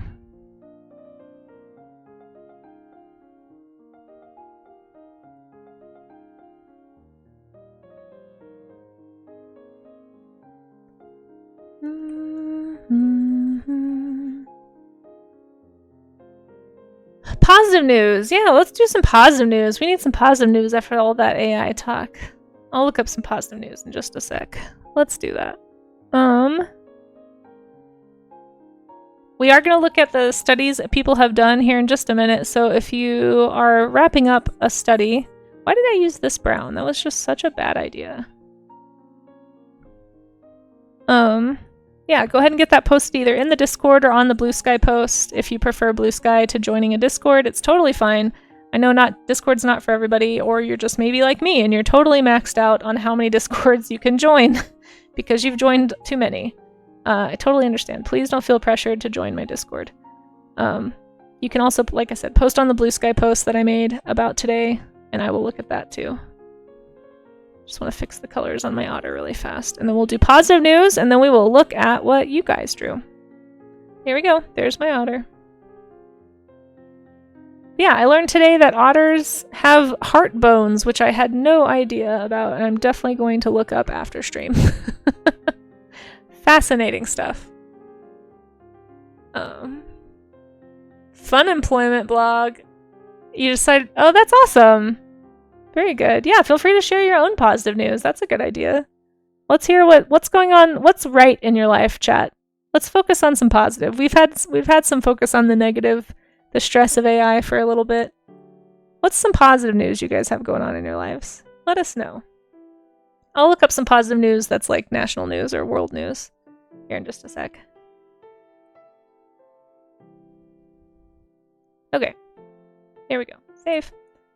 Okay, there's some otters. I did 2 otters today. Won't see the otters. That's okay. That's okay. You can always post them. If anybody has stuff that they're still working on, you can always post them at any time in the art gym section of the Discord. You do not have to. Please don't rush to finish today. It just, yeah, I just don't want anybody to feel like they have to not get what they need to out of it. Oh my gosh, these otters are so cute! Oh, I see some clouds. Nice. Okay, let me let me find some positive news really fast. Got a raise today, Rayor. That's some positive news. Heck yeah, that's awesome. Your friends who are game dev vets started an indie game dev studio while they were fun employed. That's nice. That way they don't have to tell people they're fun employed. Hey, that's a good way to do it. Let's see. A month of dating with your boyfriend? That's positive news. Happy 1 month anniversary. Let's see. Good news. We're gonna go to the Good News Network. One of these, I think, started doing some AI stuff, so I think I might have to stop. Yep, no, that's AI news. We don't want to do that. Let's do positive news.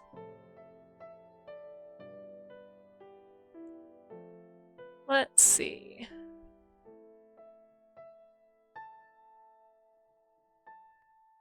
Ooh, here's a good one. Hopefully this isn't AI generated. Words by Graham Greene. Okay. Hopefully this is true. Let's see. This is an article that's all about how optimism is essential to social progress. This is a great positive news story. Positive news. Optimism as action. Why looking on the bright side is essential to social progress. Optimism isn't everything, but it's seriously useful. Reckons Summit Paul Chaudhary? I'm not sure if I said that right. He draws on history and science to make his case. These sound like valid reasons to base this belief on. I'm not going to read the whole thing, but I do like the implication here. Let's see. This kind of optimism has been vital to human survival and progress. And he's an astrophysicist turned journalist and former editor-in-chief of New Scientist magazine. Okay, cool. Very cool. It's essential to creating better futures for ourselves and for society. It was optimism that was the key to Ernest Shackleton and his crew surviving 2 years of hardship after their ship Endurance got stuck in the ice in their Antarctic expedition. Shackleton said, ahead of the expedition, the quality I look for most is optimism, especially optimism in the face of reverses and apparent defeat. Optimism is true moral courage. I like this. So I'm not going to read this whole thing, but I think this will be an uplifting bit of news. I think this guy probably did a study or a book that they're promoting, but I'm gonna link it anyway. Yeah, I like to describe. So I've always considered myself an optimist. It's pretty rare that I get super down. But that's like intentional. That's not like something that just accidentally happens to me. I came across this term. I don't know if you guys have heard it before. They might talk about it in the article too. But tactical optimism. I don't know if you guys are familiar with that. But I think tactical optimism is actually really important for mental well-being and for like the ability to face hardship. It's like you choose to find the good. You're choosing happiness basically in the face of like overwhelming odds, right? Anyway, I like that. Thank you so much for the positive news, Redeem. Feel free to read that article if you'd like to read about why optimism is helpful. Hey, thank you, Brian. I appreciate that follow. Let's see. Don't forget the jar of gratitude. Oh, did we have a gratitude jar redeem too? Did I miss a redeem? It's quite possible. I miss things a lot. Oh, we did have a gratitude jar. Thank you, Rayor. I appreciate that. Oh, and a hydrate. So on that note, what am I grateful for? Let's see. I did 2 yesterday. You know what? I'm grateful that so many people have chimed in on this post I made on Blue Sky yesterday, because at the start of stream yesterday I was feeling kind of down. Speaking of tactical optimism, and just like I think I've been too inundated maybe with a lot of the news about generative AI and just kind of world news in general right now, and it was very like I was having this like very defeated moment where I just kind of my instinct to kind of just step away and like avoid was kind of taking over a little bit. Which is kind of how I existed online for a number of years. But a lot of people have been like chiming in and replying to this this question I asked on Blue Sky. If anybody wants to chime in, here I'll show you the post here. But I was just curious how you stay inspired, especially in light of the oppressive presence of AI and general turmoil in the world and everything make me tired, yada yada. And a bunch of people actually responded like by quoting and responding, which has been really cool because I've actually met a lot of cool artists this way too.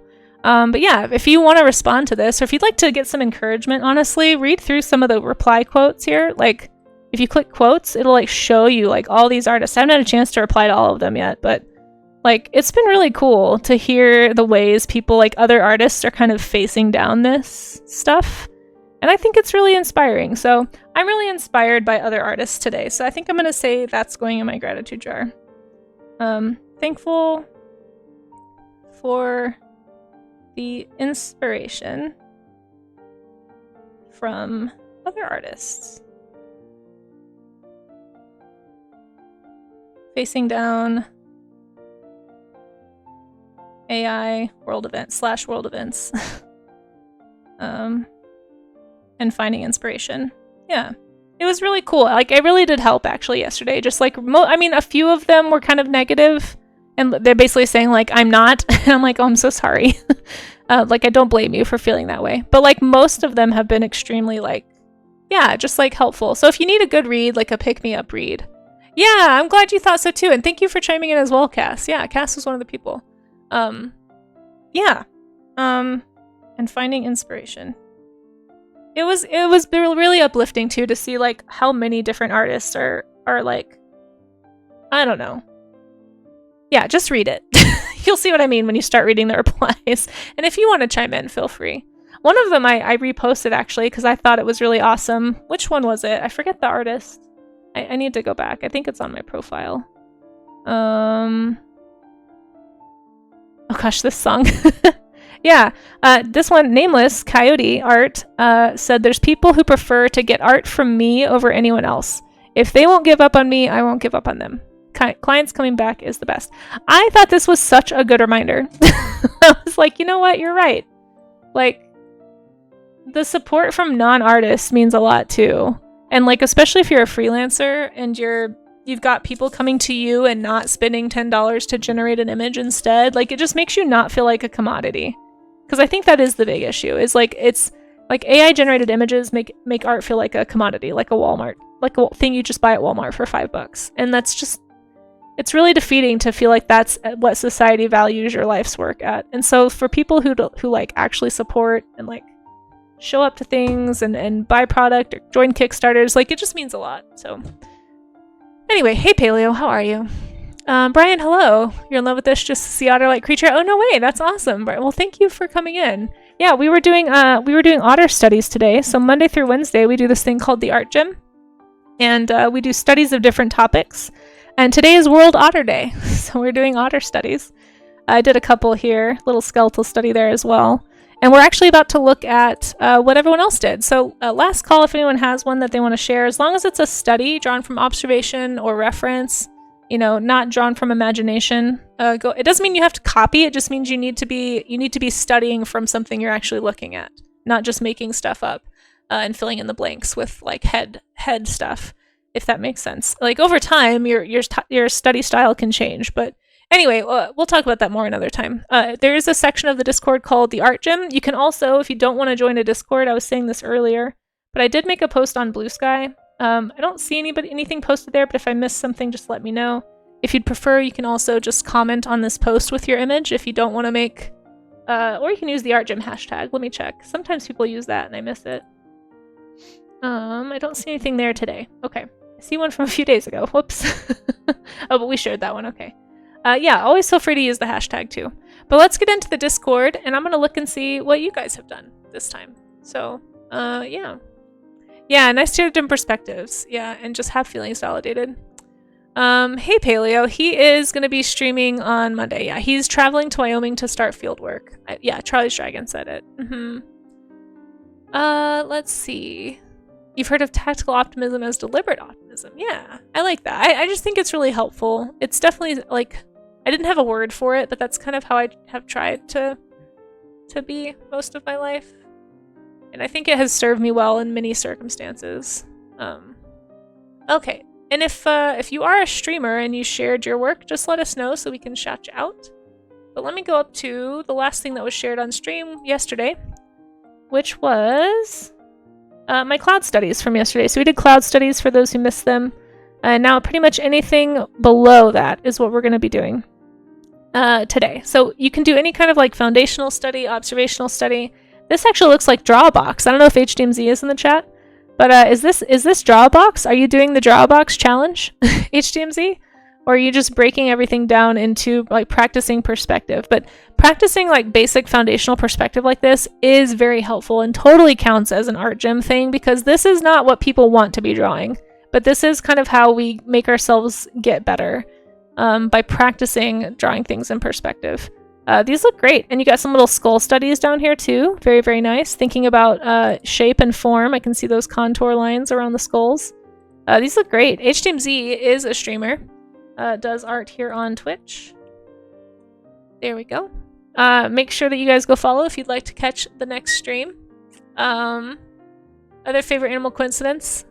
Oh, Otter is your favorite animal. Oh, nice. That's awesome, Brian. Yeah. They are good. They are great critters. Fantastic. Where's a box? Do we have a box? Cube, maybe? Cube. Very nice cube studies.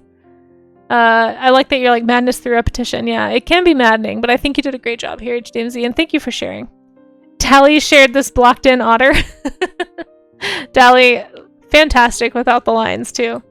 Love it. Honestly, great shape still. I get the feeling, I'm getting Pikachu meme face vibes a little bit. I could be off here, but that is my impression. But I do like your blocked in otter. And make sure you guys are following Dally as well if you aren't already. Another art streamer here on Twitch. Very good stuff. Block-ins are always wild. Yeah, block-ins are fun. It's fun to block in stuff, and it's always the rough part of the image too. But this looks great. I don't know if you have an updated version later, but thank you for sharing. Very fun. Here we have a very nice drafted drawing from Amazing Fan 15. Oh, really nice detail with all the feather and paying attention to like the shine and the contours of things. Amaze. This looks great. If you guys aren't following Amazing Fan 15, make sure that you do. Oh, thanks, Spyro. Appreciate that. Really nice job with the anatomy. This is kind of a tricky pose. No, you're doing great, Maze. You're doing the skill building stuff that we were talking about. You're paying attention to those bubbles too. Man, anytime, I don't know if you guys have ever watched an otter. Like, I know, right, Mary Berry? It's amazing. Seriously, guys, go follow Amazing Fan 15 if you aren't already following Amaze. He does drawing on stream, but he also does like comic work and animation. He's been working on a ton of animation lately, so go give him a follow. Fun to hang out with, very chill, relaxing streams too, and has very fun emotes also. But yeah, these look great. I love the paws. I'm just like enamored by the paws, honestly. Lovely, lovely, lovely drawing here, Amaze. And thank you for sharing, and thank you for hanging out too. Lovely stuff. Cute little otter face. Really, really well proportioned. Here we have one from Yanni. Yanni doing some studies. Yanni, I don't know if you're in the chat, but these look great. A little sea otter holding his little sea otter hands. So cute. I love how different sea otters look from the other otters. They're like fluffy. They remind me of like water dogs a little bit. Cheese! Yes. Yes. I don't think Yanni streams, but Yanni is a fantastic artist, and it's always cool to see your work, Yanni. These look great. Really, really great structure to all of these. Really nice studies. This is such a determined little otter face right here. Very, very cute. I know, right? So precious, so precious. Love all the detail, but yeah, great proportions, great structure, and just, of course, cheese. You win me over with cheese, for sure. Lovely work. Let's get a little flex in there. Cute, cute, cute. And going on down to, I believe, Dracon. These look great. Nice value studies with these, Dracon. Ooh, the movement, you really captured the movement really well here. I feel like you really were like thinking about the anatomy of what you were looking at in this one. These look great. Lovely fur texture and value studies. But yeah, great movement and great motion in this really active pose here. Excellent stuff, Dracon. I don't know if you're in chat still, but thank you for participating and for hanging out. Oh, hey, Isel, how are you? Good to see you. We're looking at a bunch of otters today. You otter join us. Sorry. We've also been making a lot of otter puns. Looks fantastic, Dracon. Otter, you glad you're here? No, I'll stop. I'm sorry. Everyone's like, and we're leaving. We're done. We're done with this. But Isel is another fantastic artist you guys should be following if you aren't already. Oh, I love this really stylized study that Mary Berry has done. Utterly amazing. Oh, Mary, this is so cute. This is definitely a very stylized study, but it is very well done. I like it a lot. Little cutie. This little face is adorable. Oh my gosh. This almost looks like it could be an emote or something. Very, very clean line work here. But lovely job using the reference to study from. Definitely your style is shining through, but I can tell you're trying to look at the reference and learn about the creature. Very, very cute. Crying, it's so cute. I'm utterly pleased. Hey, Dracon. Mary Berry, do you stream? Let us know. And we'll shout you out. But thank you so much for participating. Sorry, it's been a minute. I can't always remember who all streams, so I hope nobody's offended. We get different people. You do? Okay, yeah, we'll get you a shout out. If I have a mod that can give Mary Berry a shout out. If not, I'll do it myself. Oh, this looks very different than the first one. I gave up. So here's where we started, and here's where we ended up. It looks great, Dally. Thank you, Pyro. I appreciate that. Lovely fur texture. I really like it, but I do also really like the blocked version. Rue makes you have to bail for an appointment, but these otters are adorable. Oh, thank you for saying so, Rue. Thank you to everybody who's watching. Oh, that's okay, Mary Berry. It doesn't matter. Yeah, it's all good. If you stream, we'll shout you out. I know, isn't this great? The otter lips are good.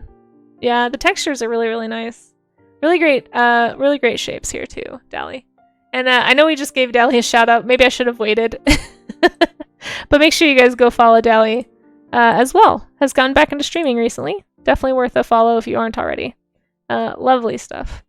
Oh, here's another one from Mary Berry. Couple more little reference to drawings.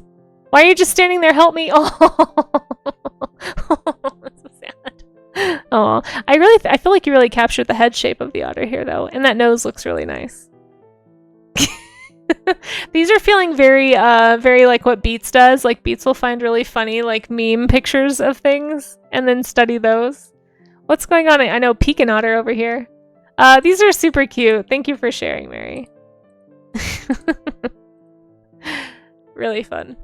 Gonna stream later today. Nice, nice. We have Gremlin with some studies of clouds. We did some clouds yesterday. So again, if anyone's still working on their otter study, don't feel like you have to rush to finish so that you can share right now. Anytime you do a study from reference, as long as you do it from like observation of some kind, whether it's in person or if it's like a foundational practice, like you're practicing perspective or you're practicing value, like pretty much anything that would be like the art workout, like stuff we don't normally want to do, but we all know we should be doing, which is like practicing. Any of that kind of thing, for sure put in the art gym, and we will share it next time. We'll share it next week on Monday. So you have lots of time, so please don't rush. The colors here look fantastic. Who is this, Gremlin? Gremlin, this looks so good. I like that you did very different types of cloud settings too. These look fantastic. I love a silhouette. I'm such a sucker for a nice silhouette against a really pretty sky. These are gorgeous. Oh, I did that one. There we go. Do I have a cloud one still? There we are. Lovely, lovely, Gremlin. Thank you so much for sharing. You posted your otter homunculus in the monthly art channel. Nice. Nice. So the monthly art showcase, so that's actually, if you intended to put it there, that's great. The showcase is like a 1 piece per month, sort of a, like we'll do a showcase on June 2nd. So it's just, the purpose is to show off a piece you're really proud of. So if that's what you want to show off, totally, by all means. As long as it's work safe, that's fine. So we'll be doing that on Monday afternoon. Yeah, Monday after this, upcoming Monday afternoon. So anyone who posts in the showcase, feel free. By the way, I feel like I should be talking about this more. I always forget to talk about the showcase. Oh, thanks, Pyro. There's the showcase little command there. But yeah, 1 piece per person per month. Feel free to link your socials in your post. Just be aware there is a cooldown in that room because we want to try to eliminate conversation in the showcase area just to make it easier for me to look at stuff. And not... so it's like a 6-hour cooldown. So just make sure that you think about what you post in there. Otherwise, you may have to wait to post the thing you meant to post. But there are pins up at the top of that channel to kind of tell you what it's about. So Clem has some studies here. Lovely shape and gesture studies. Really, really nice. Ooh, these are fun gestures. I like these. I like how you're combining everything together here, Clem. Like starting to think about proportion and movement and how you can connect all of these things. Lovely. Lovely stuff. I really like these. These are really solid.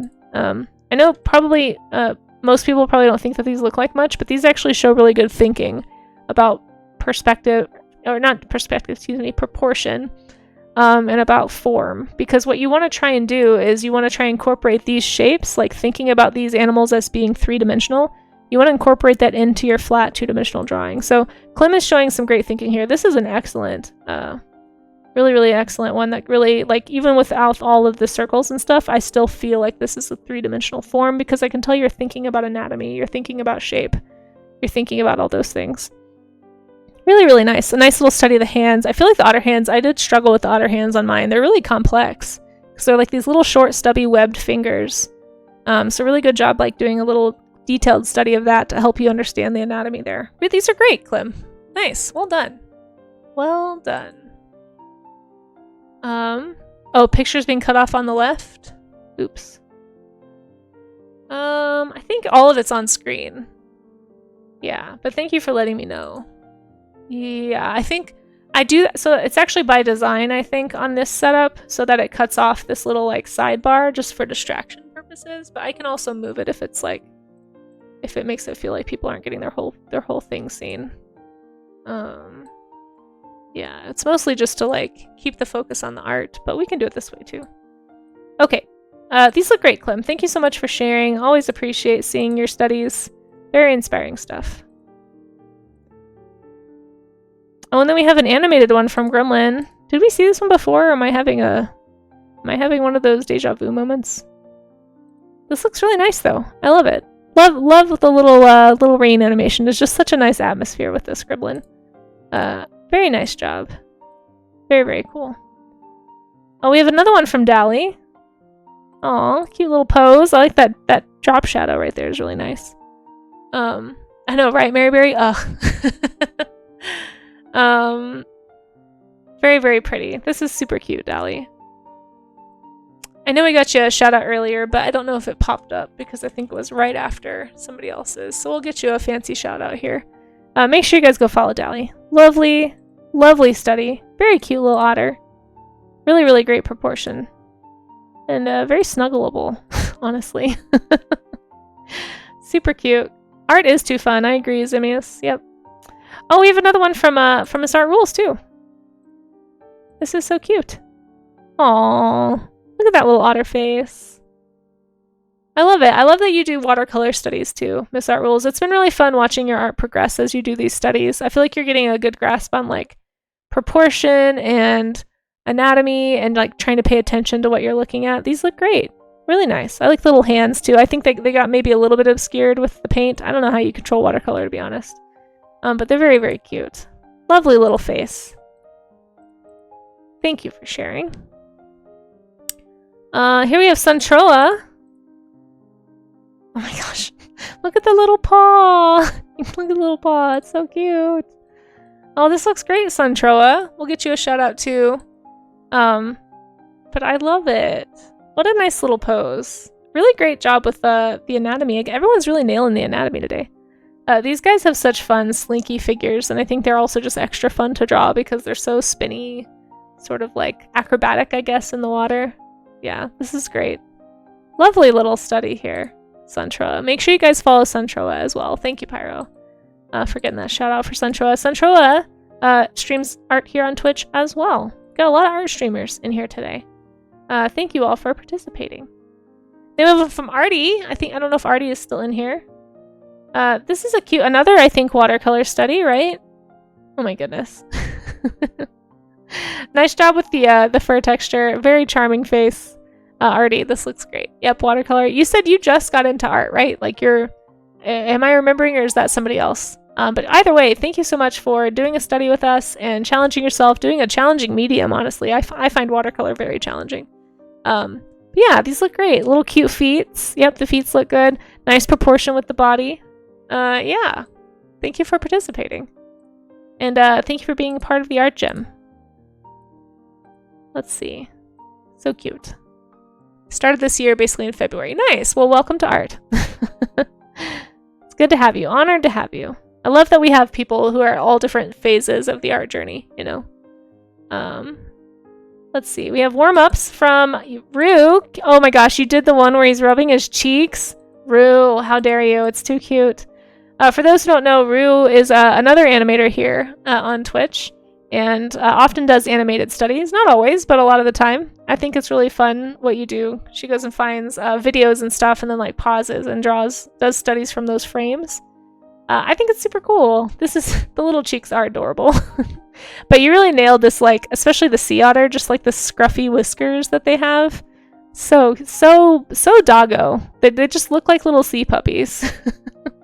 Rue, you did a great job with these. Thanks, Amaze, for getting that shout out for Rue. If you guys aren't following Rue does animation live on stream quite often. I would say, like, probably what would you say, Rue? Like 90% of your streams, I think, are animation streams. Very, very proficient animator. Highly recommend. Also, just like really cozy vibes. Definitely a sweet person to hang out with on Twitch. So if you aren't already hanging out with Rue, go ahead and do that.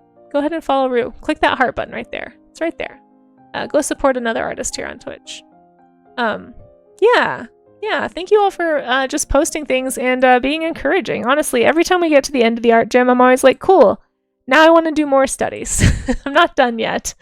But unfortunately, I do have to wrap things up here. So I'm going to try and take a little screenshot of these guys. I don't know if I'm going to be able to successfully screenshot them. I don't know why I chose to draw them this way. Why did I do this? This always makes it so hard. And then we're going to find a raid target. So don't go anywhere just yet, because we are going to go find someone to raid into. Shoot. I'll just make it small. It's fine. We'll find someone to raid into real quick. Doing some art. Usually we do family-friendly or work-safe art. We'll kind of prioritize that way. There we go. So I've posted mine in the Discord. So now anything posted below that is what we will look at on Monday. So real quick, if you ever want to know what's coming up next, you can go to the stream schedule. I try to keep this updated. Sometimes things will change and I'll post in this channel if they change. But this afternoon, we're going to be doing sculpting. And then I actually haven't released the calendar for next month yet. I can't believe it's already the end of May, you guys. Holy cow. Somebody tells me we might be doing parrots because I see World Parrot Day right there. But yeah, we're doing sculpting this afternoon. I'll be doing a winged serpent sculpture. So if you want to come back for that, it'd be lovely to have you. Thanks to everybody who lurked and hung out. Yeah, thank you so much for being here, Isel. Isel, did we get you a shout out? I can't remember. Guys, make sure you follow Bait Isel. Fantastic art streamer here on Twitch. If you aren't following, amazing hyper-realist oil painter, is working on a beautiful image right now. And I always look forward to Isel streams. Always a blast. And we did a co-stream recently, so that was super fun. Thank you again for doing that with me. Isel is very patiently walking me through how to be an oil painter. But yeah, thank you all for being here. I really appreciate you. Hey, Reiko. See you sneaking in there. I like this stream. Can we get an otter one? You know what happens here, Reiko. You know what happens here. You get cheese. Cheese. So cheesy.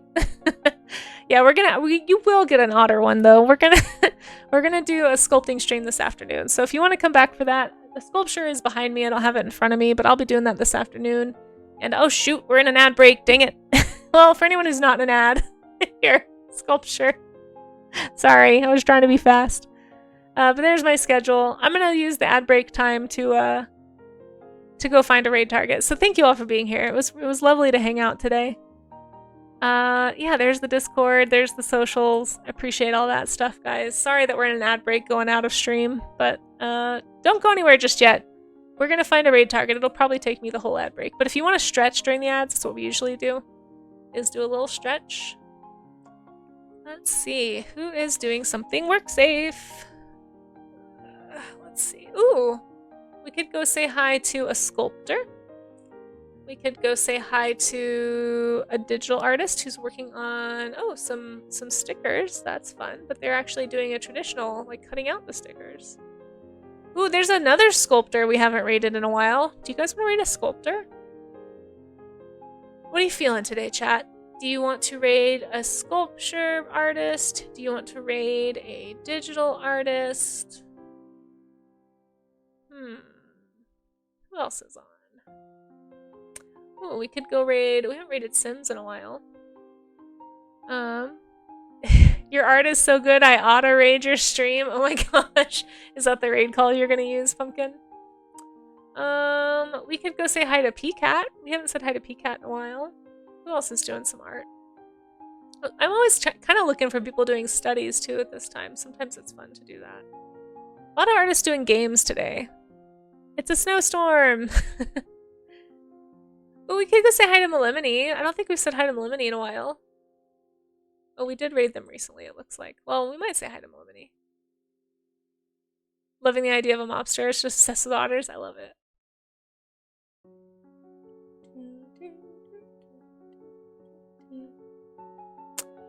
Ooh, we could go say hi to Mei Xing. I don't think we've said hi to Mei Xing in a while. Working on some comics.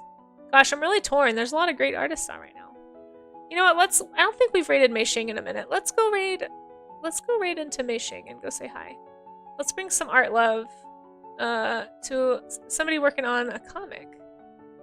Yeah, we haven't raided Mei Xing in a while.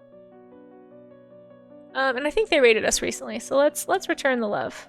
I don't have a raid call because I'm not a pro streamer. But yeah, you can use It's a Snowstorm is good. Yeah, we can do that one. I'm just gonna copy what Pyro did. If you don't have a sub, you can also insert your own emote there. We can also do a cheesy one too, but thank you for that raid again, Luca. I appreciate that. Thank you to all the patrons showing up in the credits here. I super appreciate you all. Thank you so much for supporting me. I've had some new patrons recently too, so thank you so much.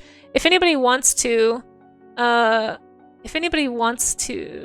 whoops, did I start the raid? I can't tell. There's a, shoot, how do I do this? Yeah, I have a Patreon if anyone would prefer to support that way. But thanks for the follows today, guys. Thanks to the mods. You guys are amazing. I really, really appreciate you. And thanks to everybody for lurking and making this a fun stream. We're gonna go say hi to Mei Xing, who's working on some comic work. And don't spoil the raid if you're already over there. It's kind of fun to surprise people. But yeah, stick around. You get extra channel points for sticking around on raids. Let's go give some love to another artist here on Twitch. And yeah, if you like cozy streams, definitely always work safe over there, so don't worry about that if you're somebody who's at work right now. But let's go say hi to Mei Xing, and I'll see you guys this afternoon for some sculpting, okay? Once again, since there were ads going, if anybody needs my socials, here they are. The Discord link is like right above us. I think that's it. I think that's all I need to do. So thanks again for being here. I appreciate you all. Thank you, Pyro. Thank you, mods. You guys are amazing. I really appreciate you. And I'll see you guys over at Mei Xing's, okay?